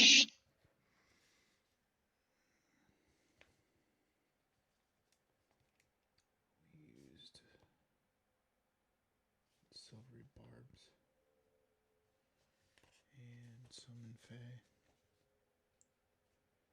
The best soda other than Coke, and why is it ginger ale?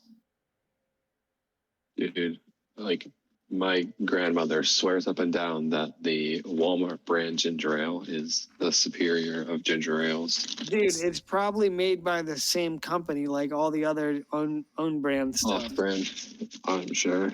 Like most of the time, the actual branded company is making the off-brand stuff, and people either buy it because it's cheaper, or they'll stick to the brand they prefer because they think that it's not as good. When in reality, it's That's with the- exception, like some things suck, like some store brand stuff sucks, but right.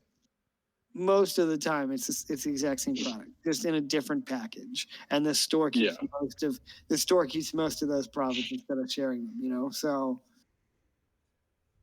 dude, I've been saying since I got into the grocery business, they should teach like grocery science for people who are interested in getting into the grocery business, because Oh, a lot sure, of it yeah.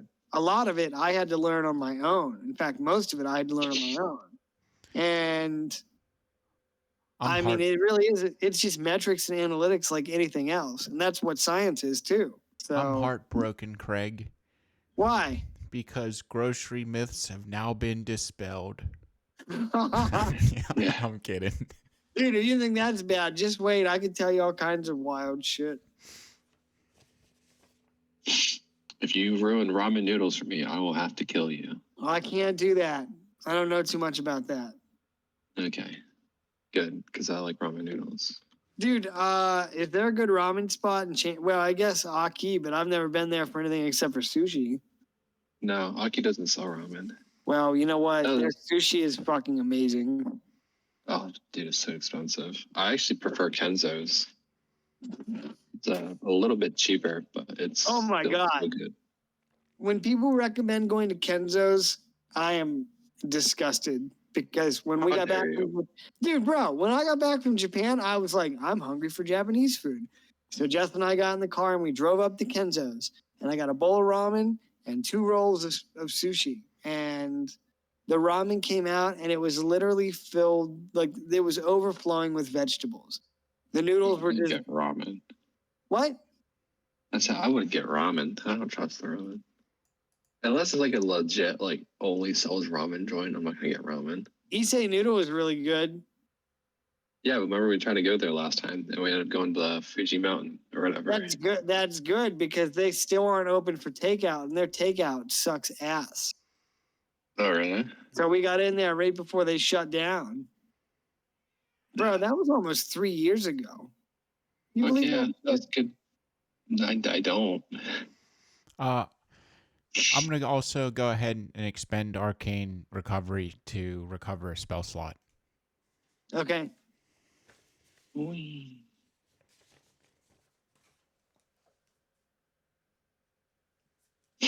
It's like the podcast I listen to. That's an actual Play 5e podcast. They started a new campaign. And the one guy is he's literally playing Batman. Like, Huh? like every battle he like runs off and puts on his costume and then like reappears in his costume. Does it take the 10 minutes for him to don his armor? No, he wears his armor underneath his regular clothes, so he just like drops his regular clothes. Okay. Then if he gets into a situation where he needs to change back, like he just takes off his costume and then he is completely nude. That's so funny. Yeah.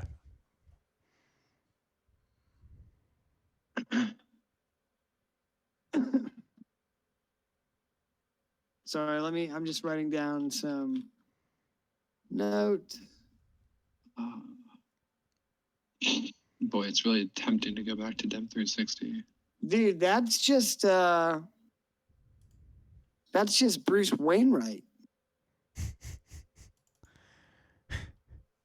Riding his Bruce Wayne? carriage through the King's Garden.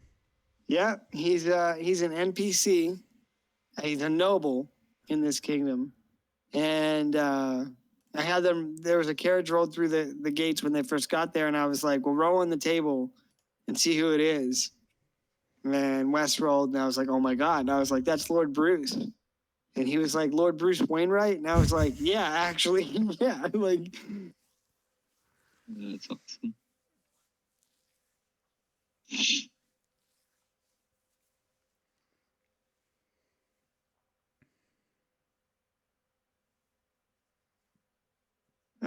I just need to add a couple more notes here, and then I'm good. Dude, I think after 10 years, my mouse is finally starting to give out. Oh no. I gave you a mouse, didn't I? Yeah, I have it here. I haven't used it yet, but it looks so nice. So thank you. Oh, there's like so many. I gave you, yeah. It's the EVGA one. Yeah, it's black. It's pretty. It looks almost the same as my Corsair, just a lot nicer. Somebody roll a D100, please. It's a Gundam. Okay. Yeah, that Gundam game was that. Dude, that's fun, right? Yeah, it's really fun. I was really enjoying myself. It reminds me of like X-Steel, but it's in like first person. Yeah. All right. Yeah, what was like Clear go ahead. Clear sky? Okay. Clear skies.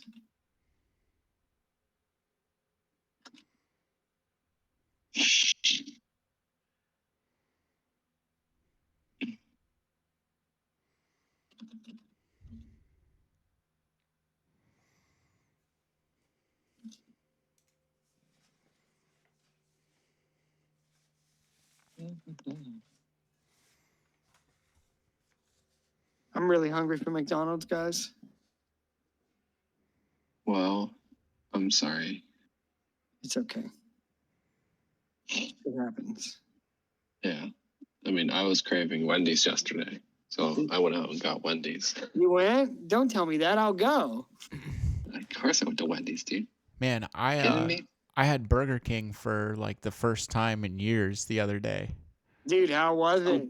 I got one of their royal chicken sandwiches, which wasn't too bad. I got the spicy, and then I tried their ghost pepper Whopper. Damn, you It's tried like, the Ghost Pepper Whopper? yeah, it looked like a straight up pumpkin. Like the bun is freaking orange. Yeah, I heard that. What? How was it, dude? Was it brutal?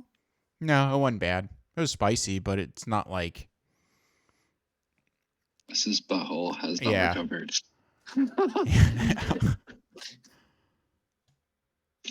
He's like, I'm all good except for my anus is killing me. Like, you guys know how amazing Preparation H is? Well, you're gonna need some after it looks like this.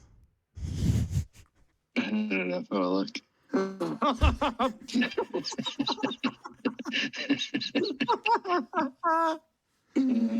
Yeah.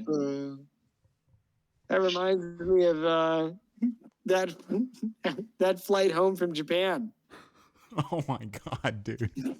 I went into the bathroom and I was like, Wes, don't go in there, dude. Somebody fucking destroyed the toilet. And he was like, yeah, that was me. Dude, that was, I would say that is probably one of, like, on some type of, top 5 list somewhere of of worst craps that I've ever had to take in my entire life. Dude, Especially on an airplane, dude. Nothing scares the shit out of you like taking a shit 10,000 feet in the air. Dude, I took one in the Tokyo Skytree Tower, and it was an absolute emergency. Like, we were like 100 stories up, right? So I was like, do I risk it on this really nice bathroom, or do I go in the elevator 100 stories down to the ground and then try and find a bathroom and hope somebody speaks English? So I was like, well, I'm just going to go now. So I go into this real nice bathroom, and I mean, dude, it was like everything from the night before, everything we ate that morning. Like, it had to come out, you know? And, Yeah. dude, every toilet in Japan has a bidet, and it's amazing. And, dude, I just destroyed that toilet so much. So, again, I tried to clean it up a little bit and got up and went out, and I was like hurrying up to wash my hands so I could get out of there. And Yeah, don't want to. bro, as I'm standing at the fucking sink, a Japanese dad walks in with his kid, takes him in the bathroom, and I didn't know what he said, but I know he said he was like, that's gross. And his dad looked at the toilet and he stood out there and, bro, he looked at me like this.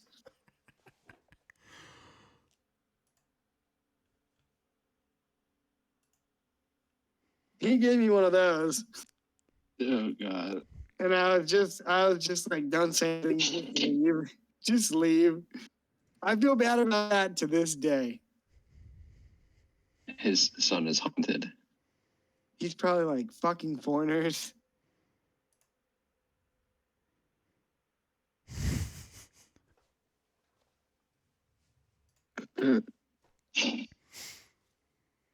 Yeah, pretty much.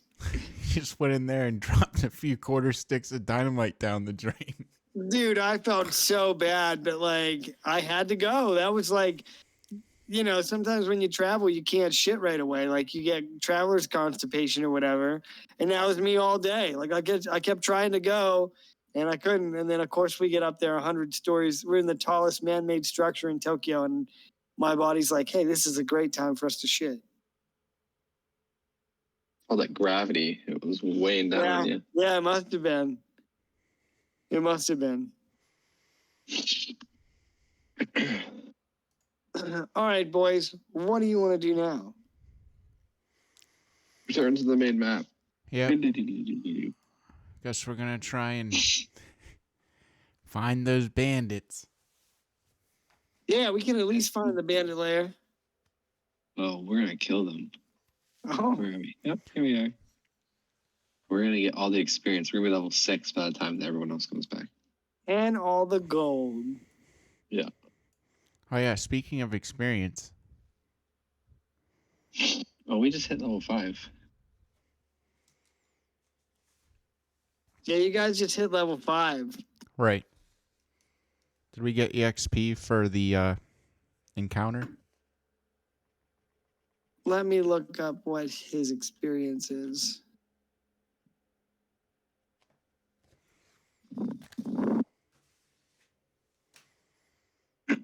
can't see a goddamn thing.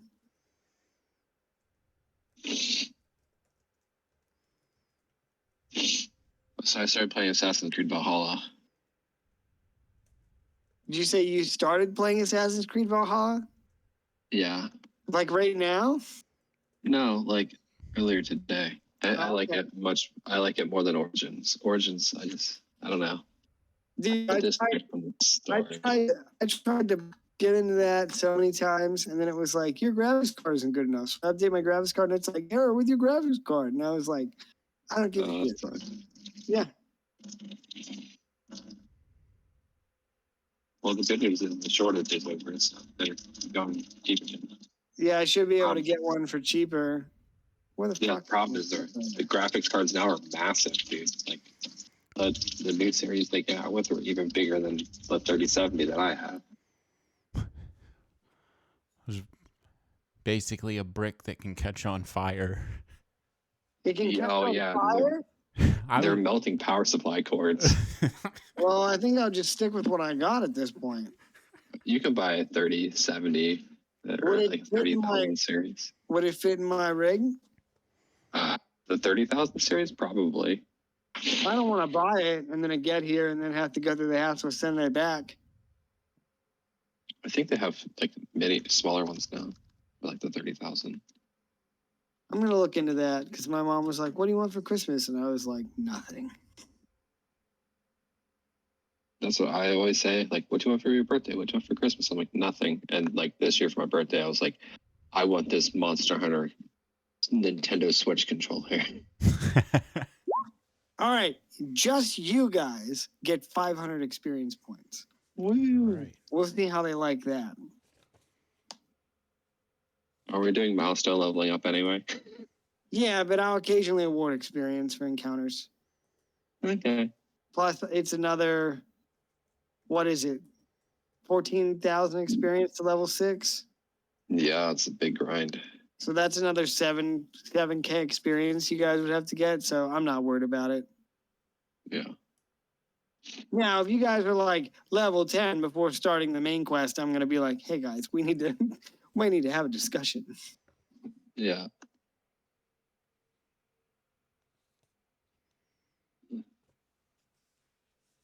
This is the controller I got.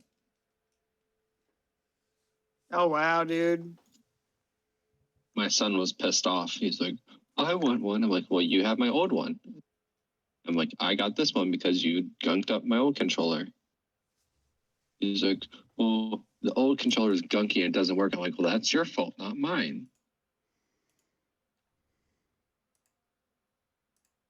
That thing's nice. Yeah, that's cool. Yeah. I just was playing the new Pokemon Eevee game for the Switch. No, like the Let's Catch Eevee or whatever, or like you like throw balls. Yeah, so it's like Pokemon Yellow remastered. Excuse me. Oh. Oh yeah. You don't Yeah, fight the wild Pokemon; you can just capture them. Yeah, that's like what they're doing in all the Pokemon now. Like I don't like that. I was playing RCS. You can still fight them, but you can also just capture them. And some of them you can't capture, and you have to fight them. It just speeds up the gameplay a lot. Dude, this is the first Pokemon game I've played since Crystal version. I didn't even finish Crystal version because I just Dude. lost interest. Yeah, It's okay. Like, But I mean, it literally has like not changed at all. It's just gotten better graphics. And in fact, I think the world map has gotten smaller because of the bigger graphics. Because I walked from Pallet Town through like 3 sections of forest, and it was like, well, where's Brock from? Where the fuck is Pewter City? Pewtertown. Yeah, whatever. Then it was like, welcome to Pewtertown. And I was like, okay. And then I left there and I walked for like 30 seconds. It's like, you're in Viridian City. And I was like, holy fuck, isn't this where the end of the game is? Like, anyway. Yeah, I mean that one's not that good. The Pokemon Arceus is pretty good.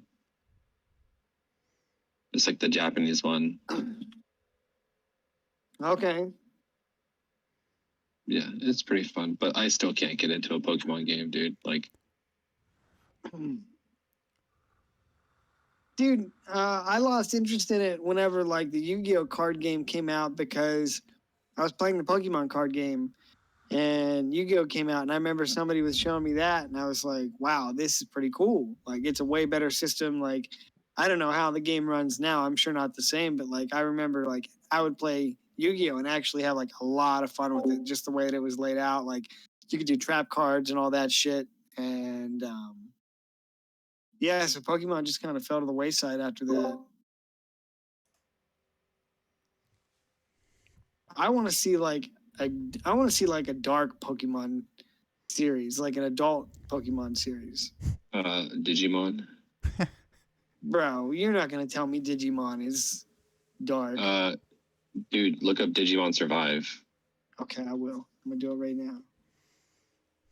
Yeah, it's Digimon is like the adult Pokemon at this point.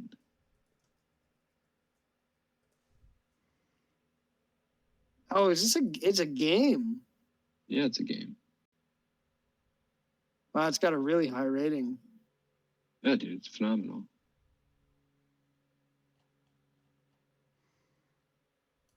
That's really cool. I'll check that out. Did you check out the Cyberpunk anime, John? But yeah, I'm in the middle of it right now. It's really good. I heard it got renewed for season 2, Wes. Well, that's good. Yeah, stoked, because Wes and I watched it the one weekend, and I was like, man, that's cool. Like, I hope it gets another season. Yeah, I'm enjoying it. The memes after you finish it, start checking out some of the memes, and I've found those to be pretty hilarious with it. But it's very cyberpunk in nature. Yeah, I've seen some of the memes. I just saw like the little lolly girl. Oh, okay. Oh, yeah. Somebody must have complained about that, and they were like, nope, she's here to stay. Yeah, I saw that. I'm like, dude, fuck off, cancel culture bullshit. Dude, that's the other thing. That shit's everywhere these days, too. Everywhere. I fucking hate it, dude. It's everybody. Everybody. You got that?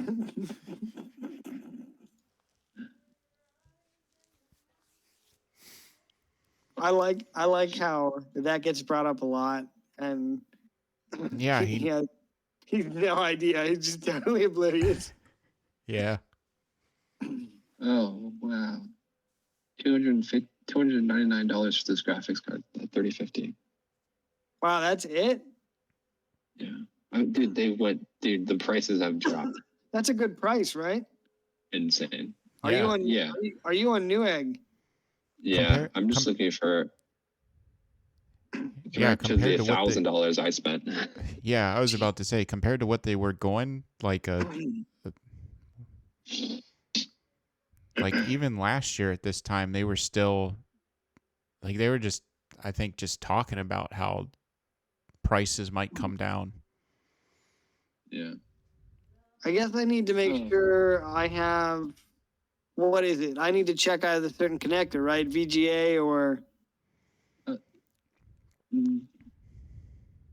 Yeah, you might need to see like what connector your monitor is. They don't support VGA anymore. Okay, yeah, I'll have to check that. Pretty much everything's DisplayPort. But you can go DisplayPort. You can buy adapters. Cool. Yeah, I think I'm gonna upgrade. I mean, I know there's gonna be some sales on in the holidays. You know what I like to do? Is just take it out of the wedding fund, boys. Exactly, dude. I thought it would have been depleted by now, but you know what? It's not. And my therapist was like, maybe that's just bad money for you. And I was like, you're a genius. Here's $75. Hey, that's how much I paid my therapist. Nice. Is your therapist in Chambersburg? No, he's in Shippensburg. Okay, I got a new one.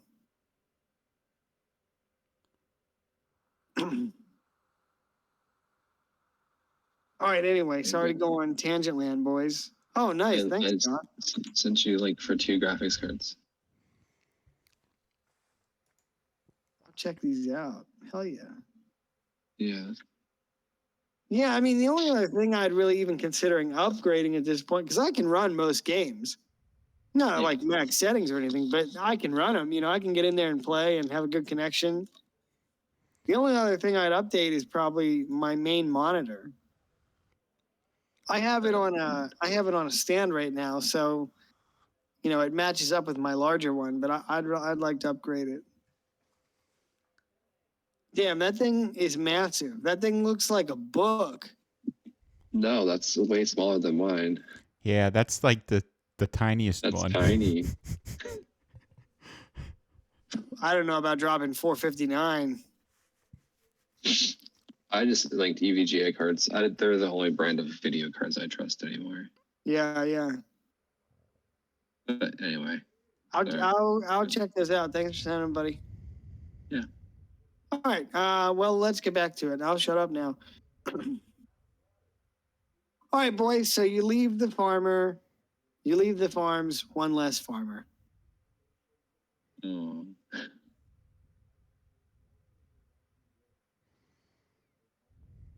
All right. So you're trying to get to the bandit cave. Yep. We're trying to track down the well, we can not confirm if they're sticky or wet yet, but Yeah, not yet.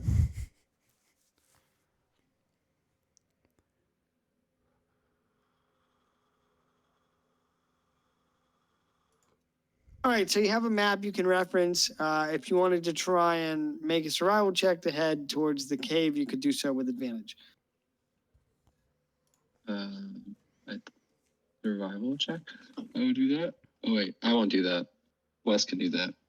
all right. Honestly, I don't know if either of you guys have a high survival skill. No, I don't, Excuse me. but Mine's I'll give it a 0, whirl. So. Yeah. Excuse We'll me. do it How are we'll you do it together. microwavable? How are you microwavable macaroni and cheese dinners? I don't know. I haven't tried them. I'll give them a whirl.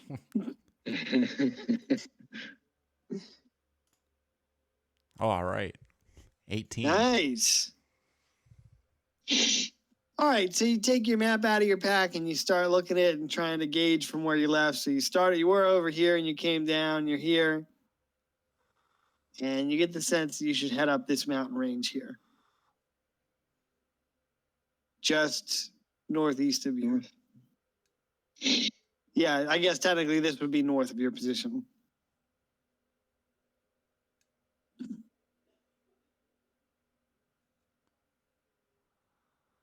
All right.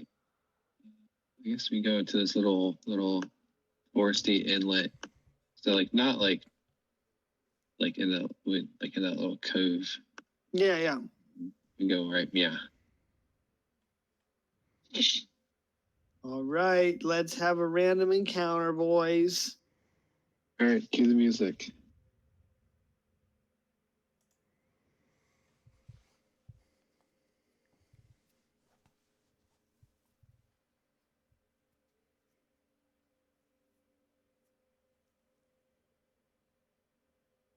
You know, there are so many. Oh my God! Wait, I have it. I forgot all about it.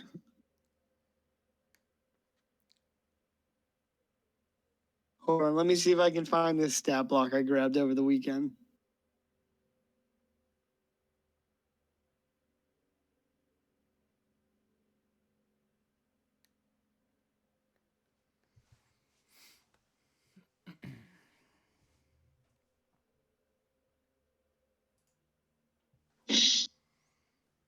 Okay.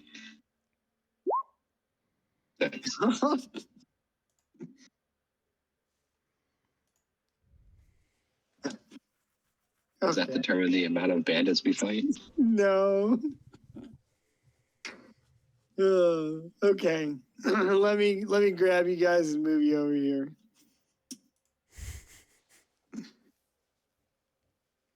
Dude, the random encounter tables are so fun. They can be. It depends.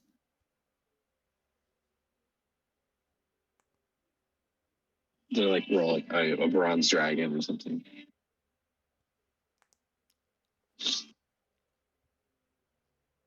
No. but if you would have rolled a little bit higher, perhaps.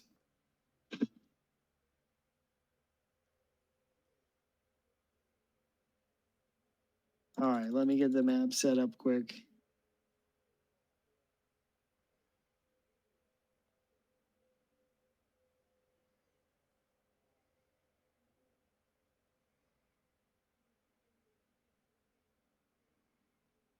Greg, Yeah, what's up? are you getting the Final Fantasy VII Crisis Core remake? Oh shit, when did that come out? December. December for PC? Yeah. Yeah, I'll probably get that. Oh, it looks so good. I loved Crisis Core. The music. I'm interested to see what they do with Zach after the Final Fantasy VII remake. The same thing they're always gonna do. He's dead. Bro, there's so much hate for it online. There's so much hate for it. And I'm sitting over here like, I really enjoyed it. Like, I had so much fun with it. Everyone's in a bitch. Like, There's so much hate for it. People fucking hate it. Like, people are negative about everything. Like, the only thing you're gonna see is negativity. dude, it's a beautiful game. And honestly, like, I put a lot of time into it. I got plenty of enjoyment out of it. Yeah, dude. I mean, that's like one of the first games in a long time I actually went through and like started like completing like chapters, like redoing the chapters on a hard game and stuff. Yeah. All right. So you are I see lore. roll 1d4 plus 2. And let me know what you get. 6. Okay.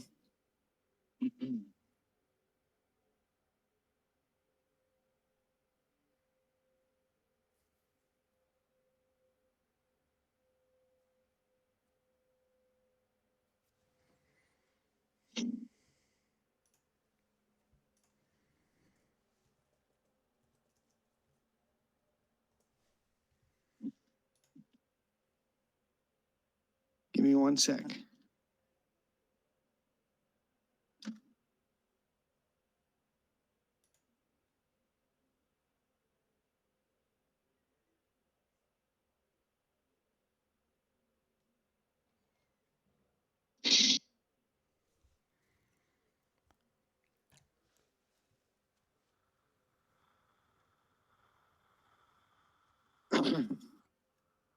All right, so you're making your way through the forest, and up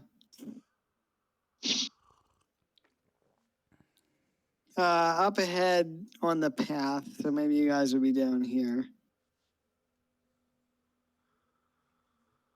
So you're making way through the forest towards the base of the mountain. Up ahead on the path, there's a band of brigands.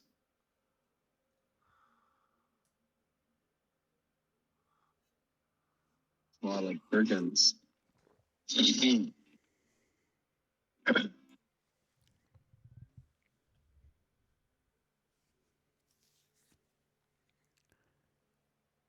All right, and I had to mention, like, I walk really slowly. I like kind of fly everywhere I go.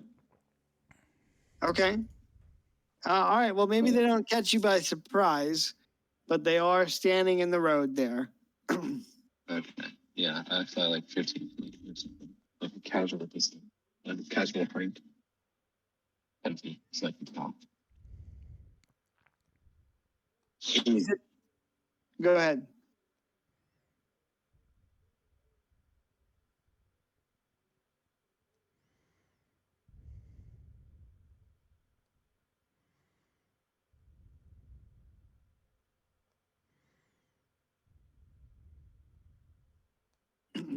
Anybody? Oh, I thought Wes was saying something. Okay. I'll have my owl fly up into the bushes, do a little scouting, do a little perception check there. Okay. Let's see.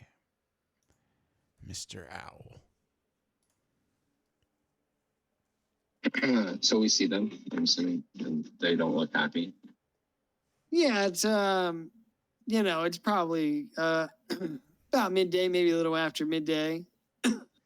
You are in the forest, so there's a little bit more shade here, but yeah, you can see them.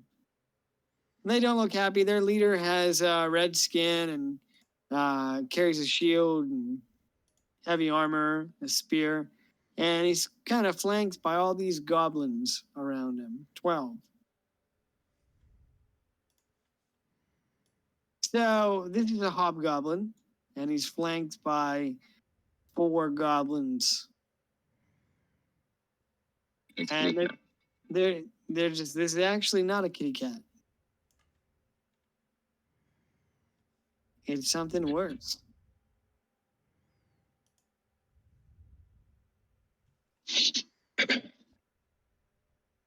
All right. Well,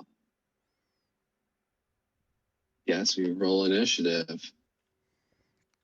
They're blocking the road.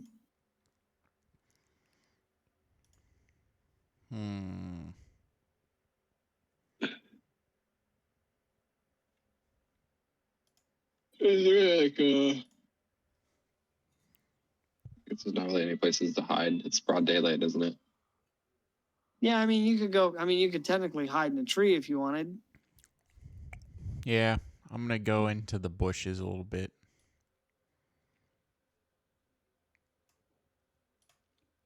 Yeah, it is the same. I'll fly into this tree. Is that a tree or is it a bush? It's a tree.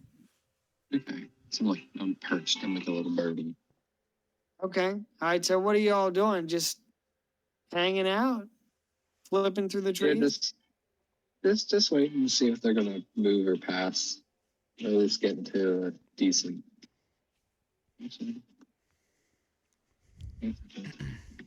All right. They will make their way down the road.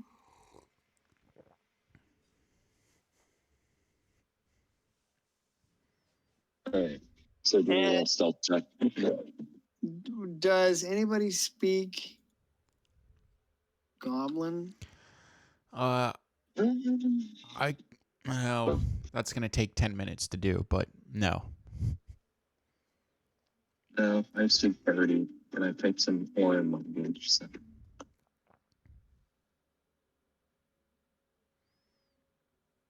They're having some conversation with the hobgoblin, and he sounds a little exasperated as he replies back to them, but it's in a language you don't understand. So it seems like there's a little bit of a discussion as they make their way down the road. All right.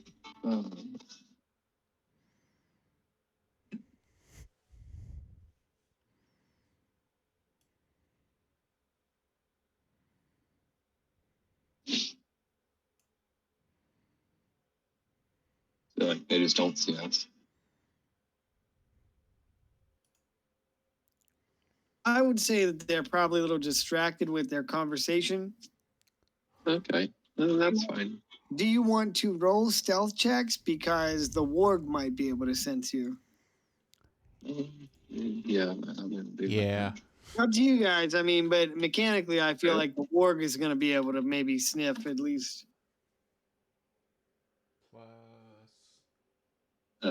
Yeah, mine's not great. Neither is Bro, mine. did Gerard Tolkien create wargs?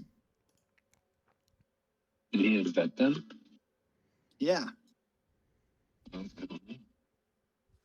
All right, well, his perception isn't that high, so we'll see.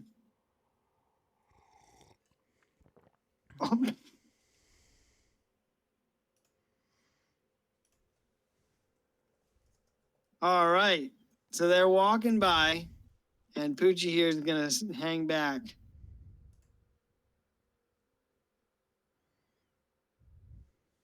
And Poochie's back here, and he's just kind of standing there, and he's got his nose up in the air, and he's just kind of sniffing around. What do you wish to do? Anything? I feel like this ended me being detected, so I feel like I want to do. I want to do a jump attack on the warg. Okay. Why don't you? If you want to surprise, you can, but roll initiative afterwards. Okay, so a jump attack onto the warg. Because I'm gonna be attacked first.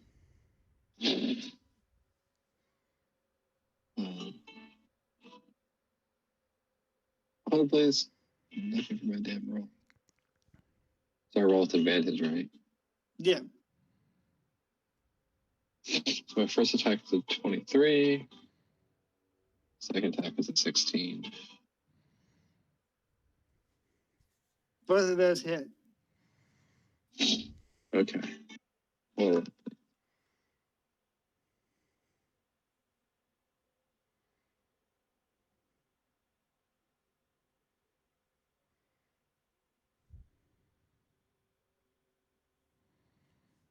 so I fly out of the tree.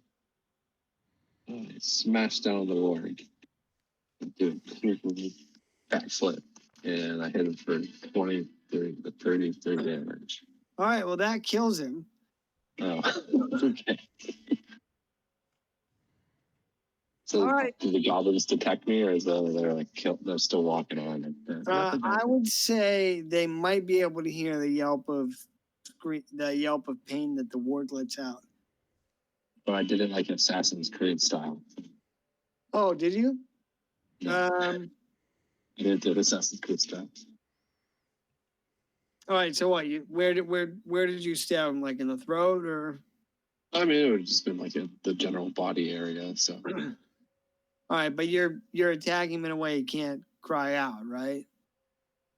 I would say, but the character wouldn't really think about that because he's just a fighter. Like, he doesn't care about assassinations and those tricks.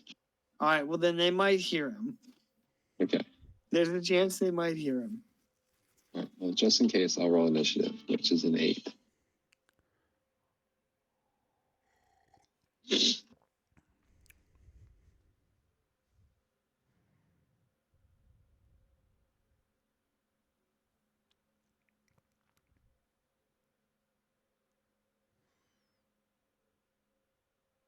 Audible distance is, if you're trying to be quiet, it's 2d6 times 5 feet. Normal noise level is 2d6 times 10.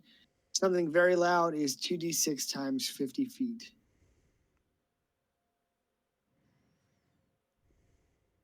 So it reaches out to the given distance in feet, and after that, either refers to a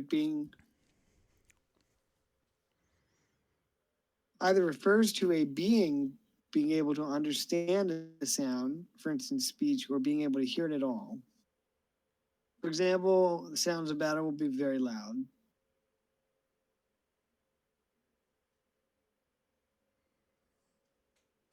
But this can be negated with advantage.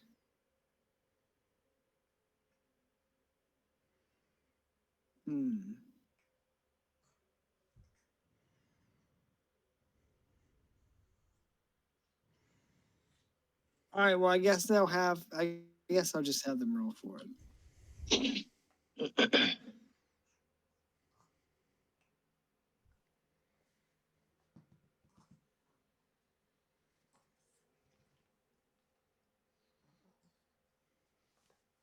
All right. And I need a stat block for the goblins.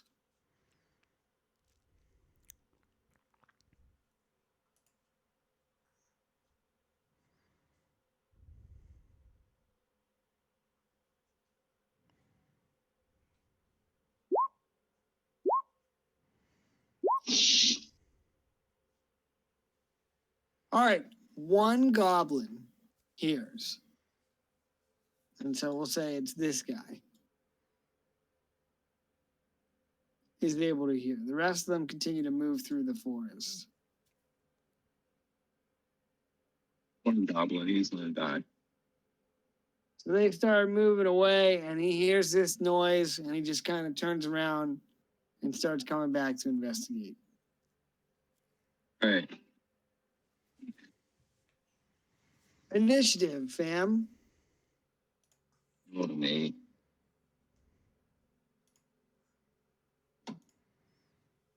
Davik's like, you got it, dog. Yeah.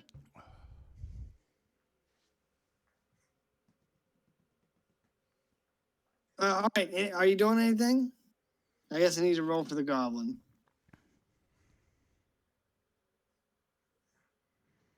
Savik, are you participating in this? The ambush round. Yeah. After the one broke away and kind of yeah, I'll go ahead and have my owl fly in. All right, you go first. All right. Let's see.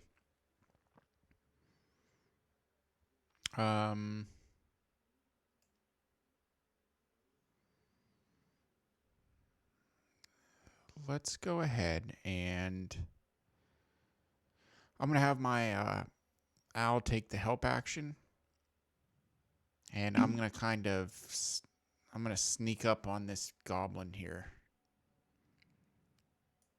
and I'm gonna go ahead and attack him with my scimitar. Oh, did you attune to the weapon? Yes. Excellent. All right, go ahead. I'm going to go ahead and attack him with my scimitar. And let's see here. 25 versus armor class. Hit. All right. That's a D6 plus. All right. Gonna slash at him for 10. And then Nice. Okay. I'm gonna go ahead and let's see. I'm gonna go ahead then and use my short sword and make a bonus action offhand attack. Okay. And I guess this is a surprise round, so I guess I'll have advantage on this too. This is your other sword? Yes. No. I'm not allowed to have advantage on. Okay, that makes sense. I'll explain why in a moment. All right. I miss. Miss, yeah, sorry. All right. That's going to end my surprise round. And then All right, so here's what actually happened. So the 10 will actually put him down. Okay. And so you attune to the Vorpal Blade Yep. Scimitar? Yep. All right, so here's what happened. It is a cursed weapon. Oh, boy. I told you not to do. Cursed and possessed by a vengeful spirit. Becoming attuned to it extends the curse to you. As long as you remain cursed, you are unwilling to part with the sword, keeping it on your person at all times. While attuned to the weapon, you have disadvantage on attack rolls made with weapons other than this one, which is why you didn't have advantage on the last round. Okay. In addition, while the sword is on your person, you have to succeed on a wisdom save in combat. On a failed save, you attack the creature that damages you until you drop it to 0 hit points, or you do. Or until you can't reach the creature. There are additional properties. All right. All right. When you attune to this sword, roll 1d4. 1d4.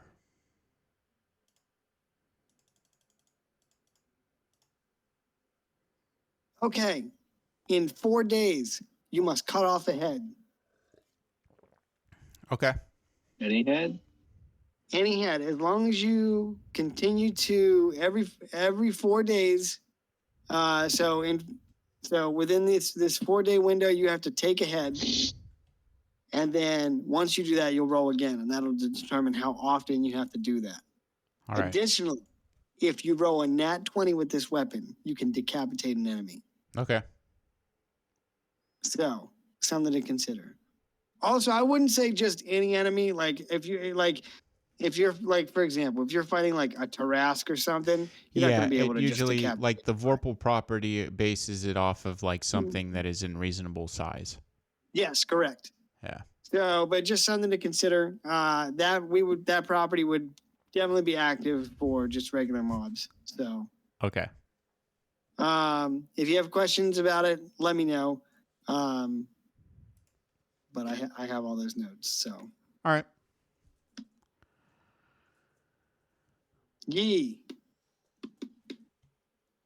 All right. All right. All right. Well, Savik, if you're not doing anything else, then it's Kane's turn. All right. Um, Yep, that's gonna end my turn.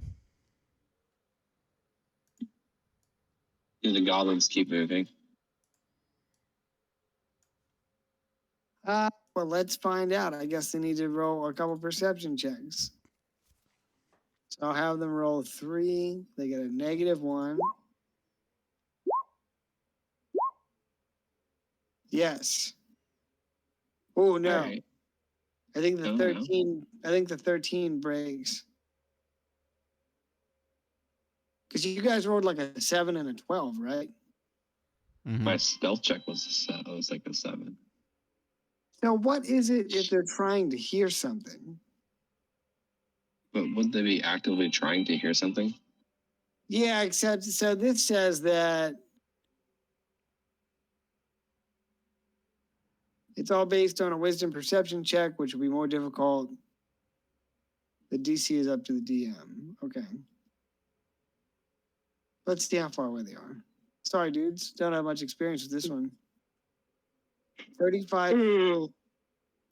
I'm gonna say that they're gonna keep moving. Since Savik burst out of the bushes and just cut him down real quick. All I'm right. gonna say they that was keep fun. moving, but if you want to pursue them, you can. You just have to let me know. I don't think I would pursue them. And like the blood off of my whole arm and put it back in my back. Okay. All right. Well, you kill the warg and a goblin. You want to loot the warg and the goblin? Sure.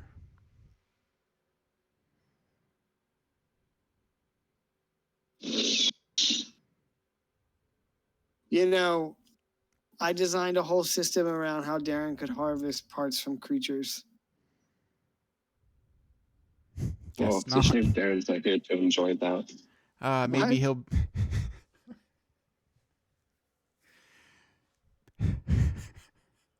Maybe he'll be able to do that next semester. Yeah. All right. So if you want to loot the warg, it's got a pelt that you could use. You'd probably have to skin it. The pelt of a warg is a thick hide of dirty fur. It can be treated and turned into all kinds of apparel or bedding. Its average value is about 7 gold pieces. It weighs 3 pounds. And it can be used to craft some sort of leather armor. So Yeah, I'll take that. All right, go ahead and give me a nature check or survival check for the skinning to be able to skin the hide. No, fuck this up. I'll We'll just do like Red I'll- Dead. It'll just depend on how your skinning is. I'll help you do that so you can get advantage on it.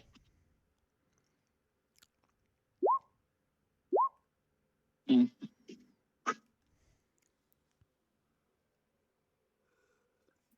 Six. All right. So you hook your blade into the creature's abdomen and start cutting along its belly. And once you have its midriff open, you reach in and pull out some of the entrails and continue skinning. And you make a little bit of a mistake cutting it from the back strap, but you manage to get a good quality. Yeah.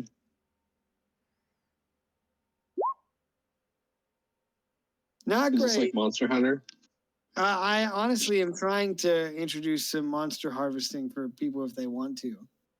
Yeah, I think that's cool. Like harvest materials and craft armor. Yeah, I mean it's just a different way to approach the crafting system, and I need 3. it just adds some more variety to the loot. So I need 3 more plates, guys. Yeah. All right, give me 3d12 on the goblin.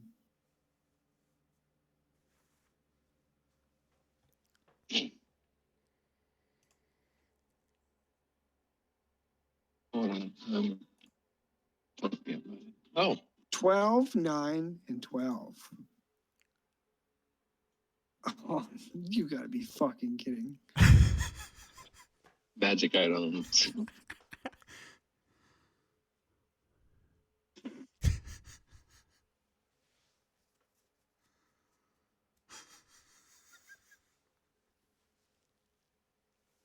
All right, here's what you find.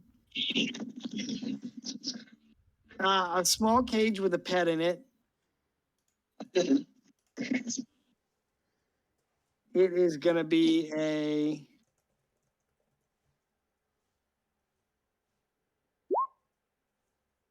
What is it? It's a rat. Pet rat. And then 2... I can't even believe this. 2 wands in poor condition. One is a wand of burning hands, and the other is a wand of thunderwave. Ooh. Two fucking 12s. All right. Well, I know who can take those.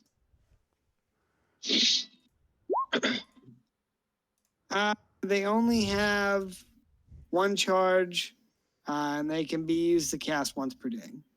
Okay. All right. I'll take the pet rat. You can have the wands. Okay. All right, the rat looks a little Wait. scared. Hey, was this goblin's name Ron Weasley? Shit, I guess he did have a pet rat and 2 wands in Chamber of Secrets, huh? Scabbers. Yeah, Scabbers. He bit me. I made mine. In my inventory, I'm adding scabbers. All the other loot on the table was garbage, and 12 is like the best thing on here. And of course, you get 2 of them. Nice. Does my pet rat have any magical properties? You're unsure, but you could spend some time observing and spending time with him and find out. Okay, that sounds good. Maybe give him some snacks Maybe every once in a while. Yeah, give us some directions. Give him some little goggles so he can fly around with you. Next time I get the chance to buy some. Yeah, there you go. Next time you get to town, Kyle's getting arrested. Nice. He slapped a dude. You go around slapping people. Slap No. Happy Pappy.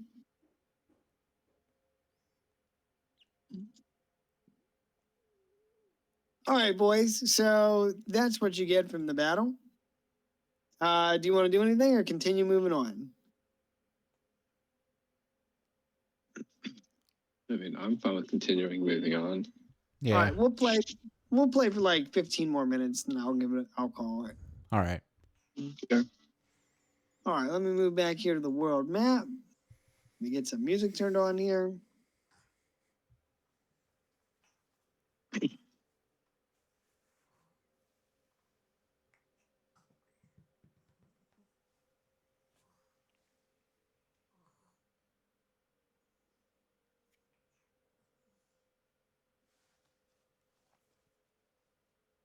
Dude, I don't know. I might be running to McDonald's here at 11:30.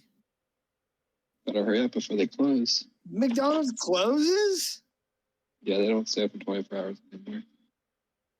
What? Actually, they might already be closed.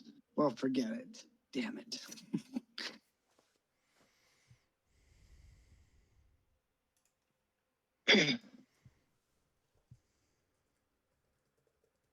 So you guys are here at the base of the mountain. Why don't you make a survival check to see if you can try and locate the cave? Go for it, Wes. Yeah, I just All right. want to let you know there's like a whole, there's like a whole other part of the country, part of the world all over here. And you guys have literally gone from here to here. We went around in that circle, basically. That's it. That's all. That's it. This whole campaign will take place around one mountain range. That would be hilarious, and I wouldn't be surprised in any way whatsoever. You said a survival check? Yeah. All right. Oh, I better add these ones to the thing. Does anyone want to help me with the check? Yeah, I'll give you advantage. Just kidding. All right.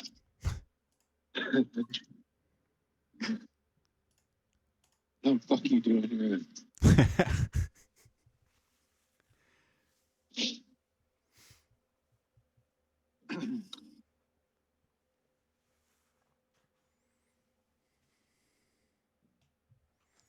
20.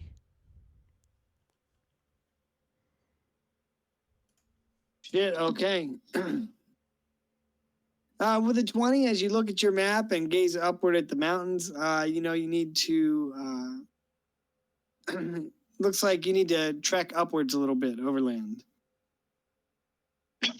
Up the mountain. Okay.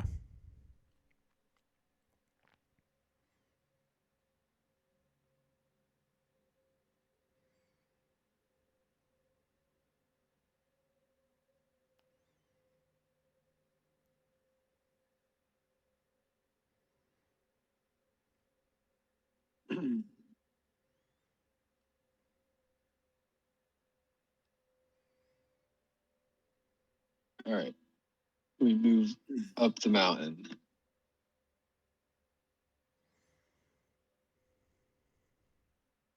There we go. All right. All right, so are you stopping to rest, or are you just going to try and push through the night to find the entrance to the bandit den? I'll leave that decision up to Wes.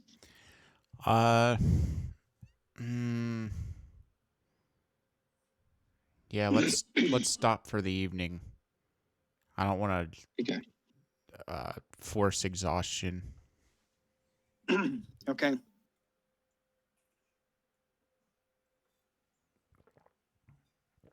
All right, so you start to make your way up the mountain, but shortly break camp afterwards. Or you set camp afterwards. What do you want your watch order to be?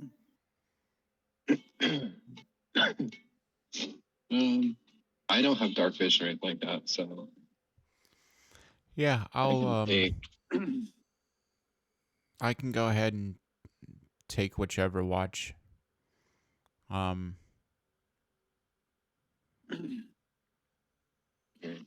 watch whenever it's daytime. All right. I guess I'll take the dark Yeah, watch. Yeah, dark watch. I think they have something like that.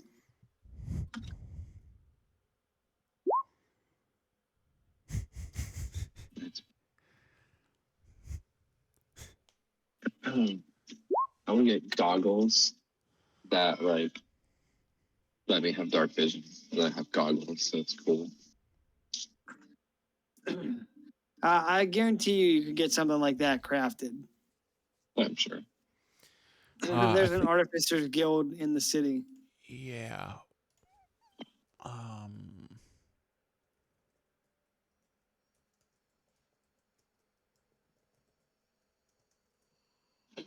right. So we're doing a long rest, so I guess I don't get my hit points back yet because I haven't rested. All right, so John, you're taking the first watch and Wes is taking the others. Is that Yep, correct? okay. Yeah. All right, let me.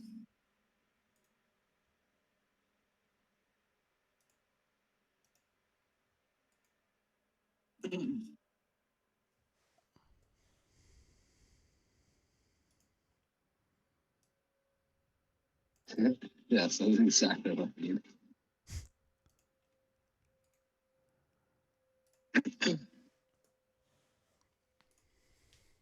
All right, give me a D100.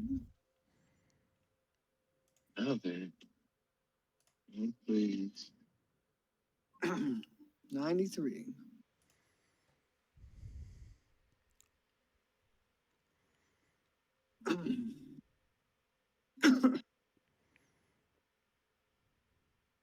Oh my God. All right. While setting up camp for the evening, you are approached by a group of travelers. They tell you that the road is long and that they've been hiking in an unfamiliar area, and that they would be grateful if you would permit them to share your fire tonight.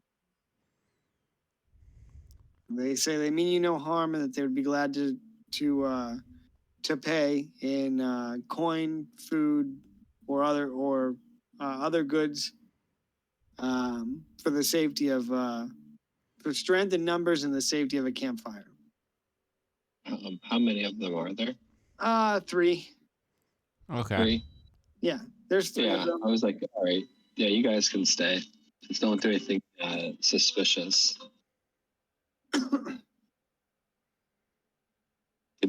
Are they armed at all? Do they have weapons? Yeah, I mean, but nothing. It doesn't look to be like. Well, that's not true. Yes, they are armed.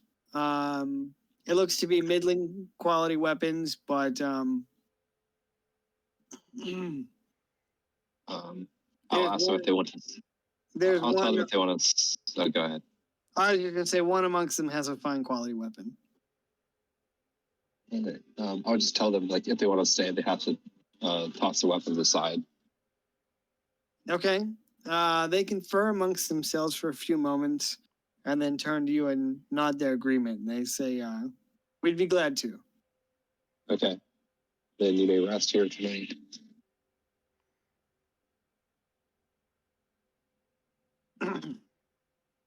They tell you that they're extremely thankful and that they've been traveling through the region. They're not extremely familiar with it and wanted to hike through the mountains and just kind of got turned around and just could really use a good night's sleep. So they thank you and they ask you what you're doing out here on the road. Well, we're searching for bandits. We suspect they are this way. So if you guys don't want to run into any more trouble, I would encourage you to go head down the mountain. The youngest amongst them nods, and he says, "Yeah, we're headed that way. We're lucky that we didn't encounter anyone with nefarious intent, but we did see more than a few corpses on our way through the mountains." You're welcome. Yeah, you're doing the realm a service for certain. I should note that the boy is a human, and I said there were 3 of them, so it's a human, a half elf, and a dwarf.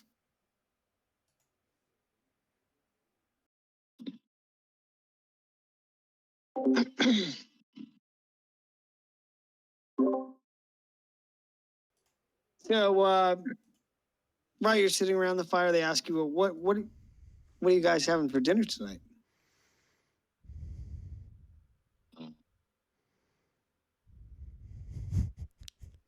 Just our standard day-to-day rations. We don't have anything fancy.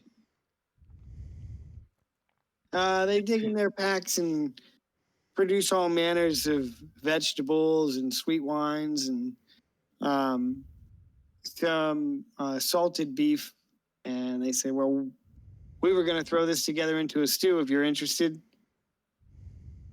Oh, yeah, if you don't mind. Yeah. They say that they are grateful for the shelter of your campsite and the warmth of your fire, and it's the least they can do. So they gather around, and the dwarf brings out a cook pot, and they fill it with like a red wine base and slice up, onions, carrots, potatoes. They throw the beef in there and just make a nice hearty stew. So after about an hour or two, the dwarf says it's ready and hands out bowls of it if you're interested.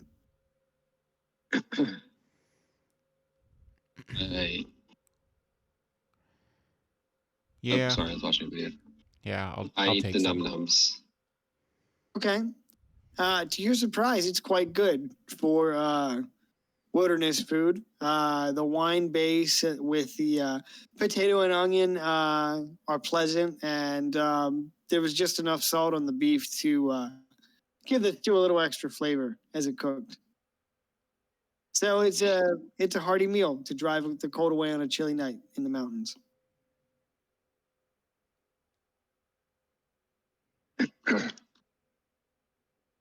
All right. After that I tuck in my watch. And,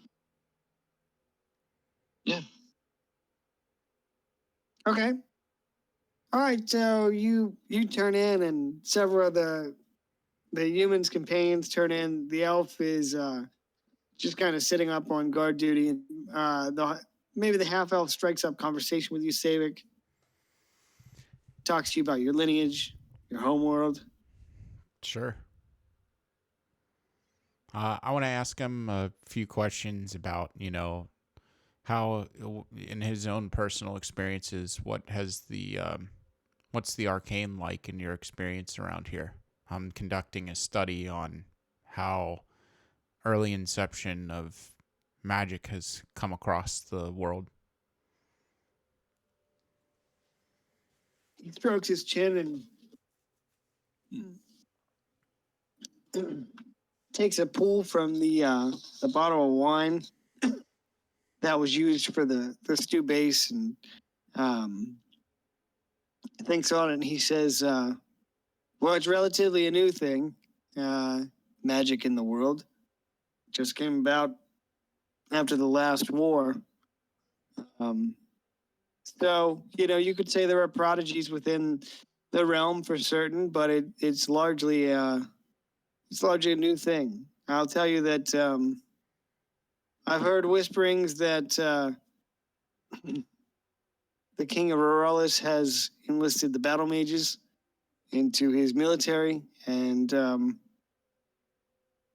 it's been said that some folk disagree with that. They don't think that magic has a place in warfare. But over the last 25 years, they've made many great discoveries, and who knows what the arcane arts will bring to us in terms of enhancing our lives or crushing one's enemies, of course.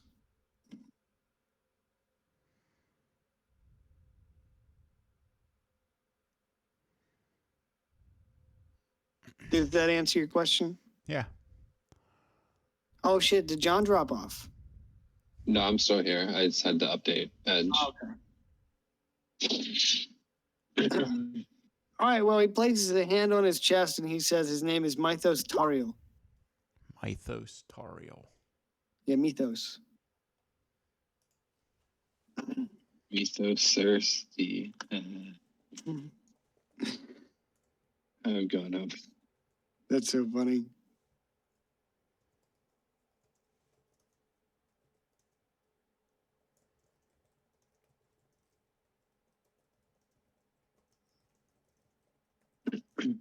He asks you how long you've been hunting the bandit. I'm gonna say that we headed out from the Adventurers Guild in King's Garden just a few days ago. Interesting. And he says, "How goes the hunt?" Well, so far so good.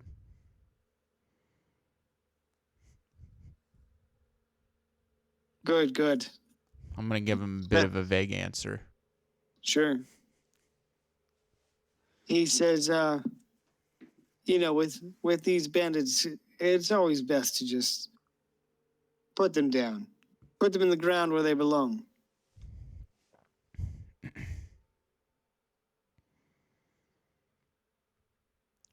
He goes on a diatribe about how it's not right to be waylaying folk on the road or, taking from folk just because you can, just because you have the numbers to do so. And that we should live in a more civilized society.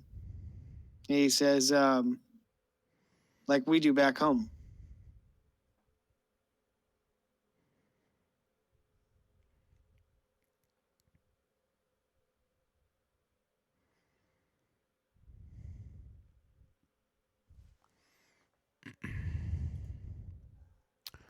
I'm gonna ask them, you know, I'm gonna ask them where they're from and where they're traveling to.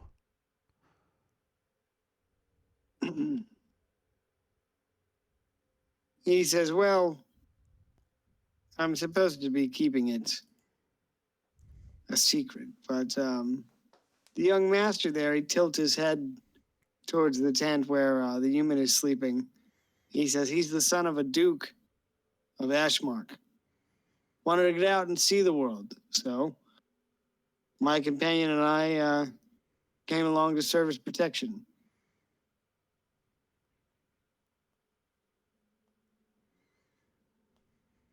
Sorry, what was the other part of your question? Uh, where are you coming from and what are you up to, basically?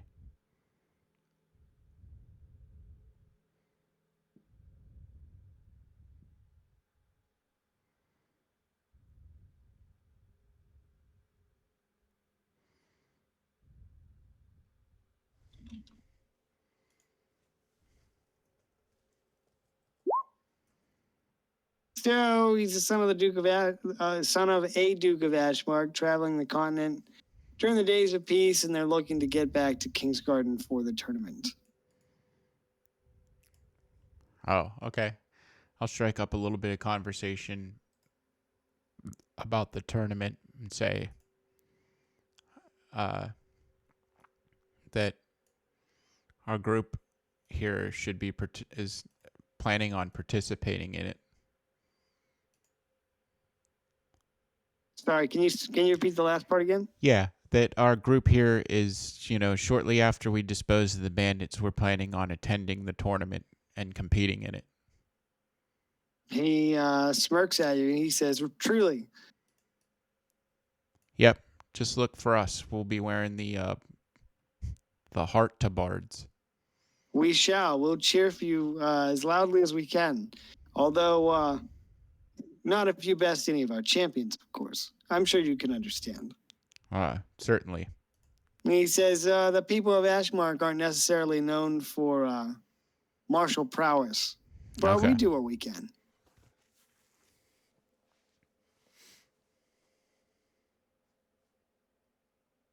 So, but yeah, he says they'll look for you on the sands and they'll be ready to cheer for you. And so you talk a little while longer, and is there anything else you want to talk to him about? Nope. All right. Well, if there's nothing else, then I think he's going to stand, he'll offer you a quick bow, and say, "I bid you good night," and then head off to bed. Okay.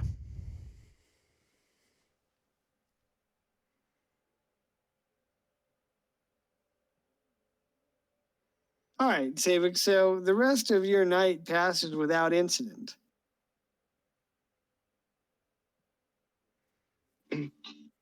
And I will say, shortly before dawn, as you're wrapping up the last of your watch, you see the three companions quietly tear down their camp. They're pushing the camp. Thank you, and then head off into the early morning sunrise. All right. As they head off into the sunrise, I'm going to bid them a farewell with a kind tip of my hat.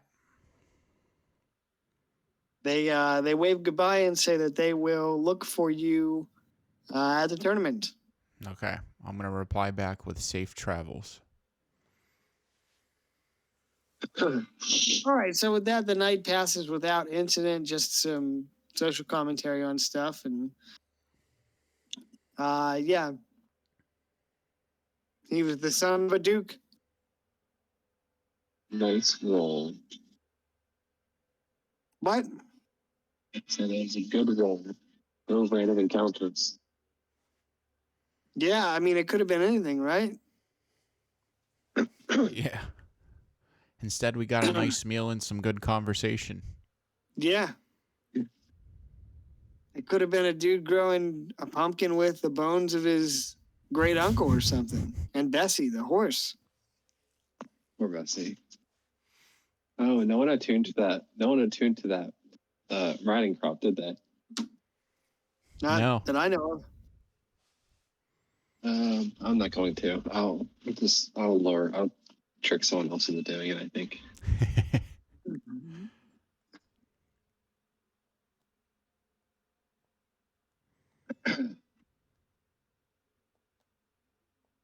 All right, so you get up in the morning and you can break your camp. And you already know which way you need to head up the mountain.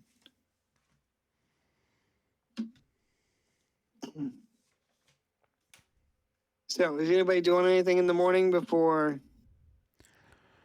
Yeah, I'm just gonna spend some time looking over my spell book and, reviewing some notes that I've taken, so on and so forth.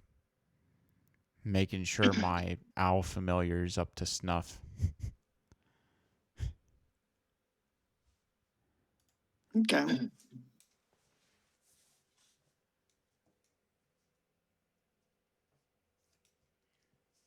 What about you, Kane Highwind?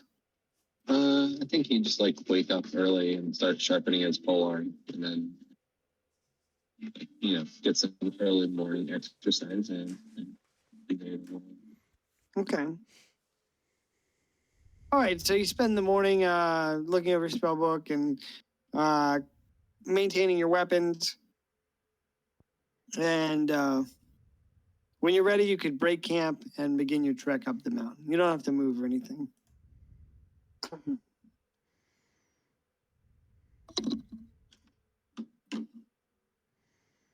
All right, so you spend the mid-morning making your way up the mountain range, and it's easy going for some time, but the crags get a little rougher and the rocks get a little sharper as you move through. So you come to a crevasse, and it's about 15 feet wide. Do you wish to cross or find another way around? I mean, I can cross it. Yeah, can you just grab Bubby with your talons and scoop him up? How heavy is Bubby? He's an elf, so it can't be that heavy. All right. Yep. I'll just. I mean, the bird people they don't weigh that much. They only weigh 80 pounds. Well, just let me know how you guys want to cross. Or maybe you don't want to cross.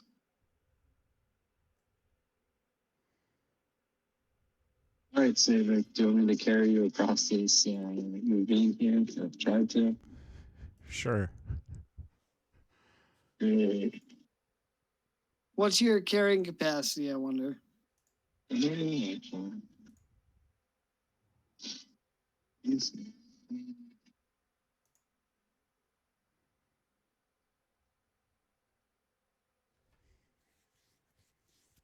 Google it.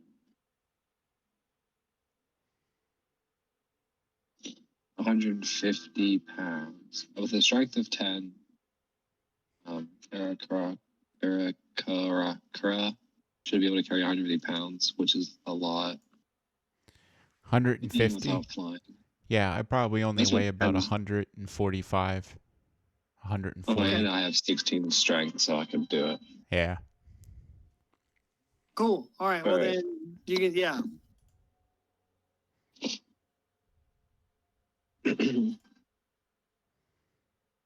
So All we right. do that.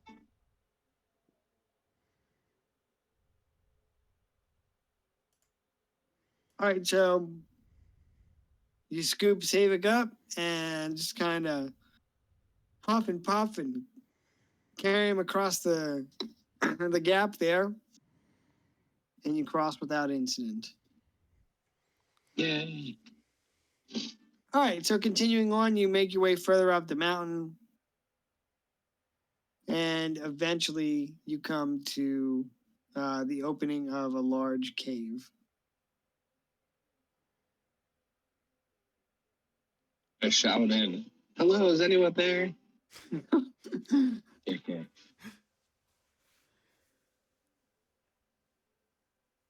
Sometimes, whenever you're like, JK, I'm not doing that, you should just roll with it, see what happens. Also, I guess you don't want to lose another character. So, Not so soon. yeah, I feel you. Okay, so you come to the mouth of a large cave in the up in the mountain. What do you wish to do? And we'll go ahead and call it here after this. Get out of the. I'm gonna find somewhere to hide. Okay. There is there are some trees, a little bit of a forested region off the beaten path to the left of the cave. If you wanted to try and hide there, otherwise you could try and find like an outcropping and just post up there for a while until you're ready to move in. All right. Yeah, I think I would just like perch on like an outcropping and. It honestly probably wouldn't be so strange to see an Aarakocra in the mountains. You know what I mean? No, yeah, exactly. It probably wouldn't be an unusual occurrence at all for people who are living in the mountains. So, all right, well, let's do this. Let's call it here because it is almost midnight. And then we will pick it up next week. And just let me know what you guys want to do. I tell you what I will do is move you guys into the bandit hideout. I have a question. How tall is the cave? How tall? Yeah. The opening looks to be probably about 13 or 14 feet tall, high. Okay. So basically, I can't use jump attacks in here. What's that?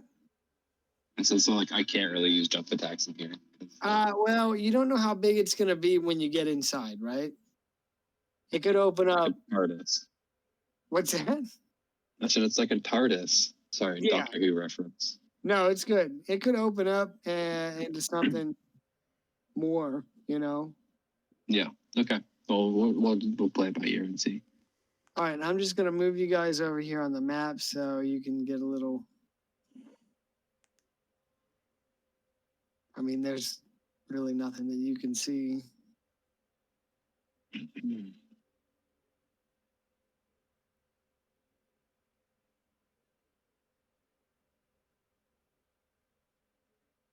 All right, so you're going to be in the bottom middle.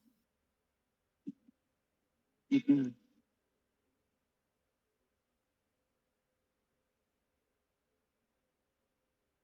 you can't see much, but you found a cave that seems like it could be the right cave.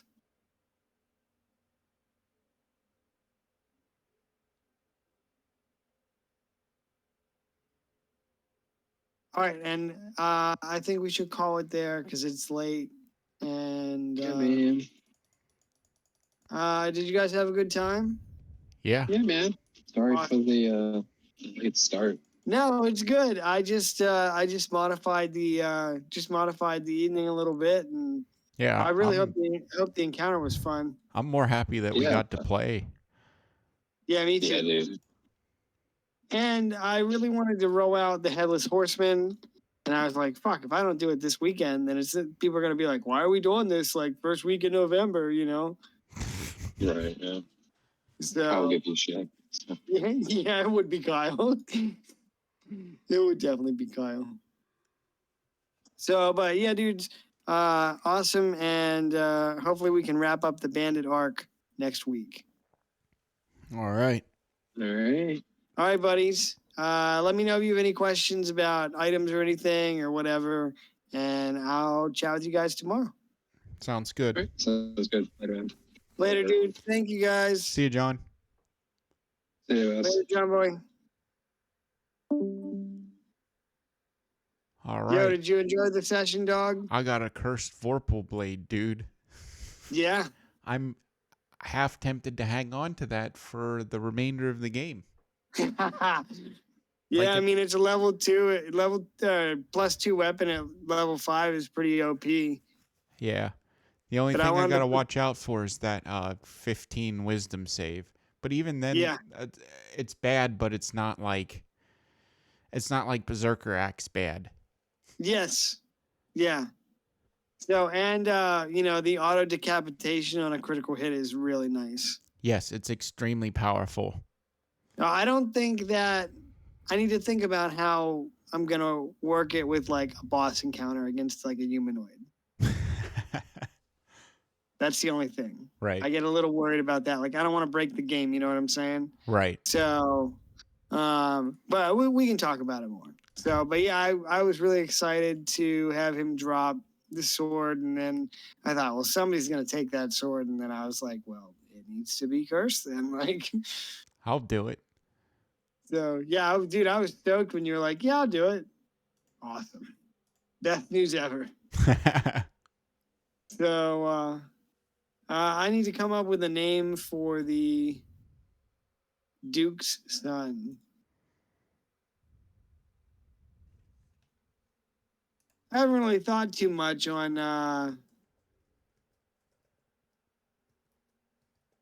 like I don't want to flesh out the entirety of like Ashmark or another region because like I want Dave and Darren to be able to do stuff like that too. But I just need to give some thoughts to like character names and stuff like that. Give it a little bit more history.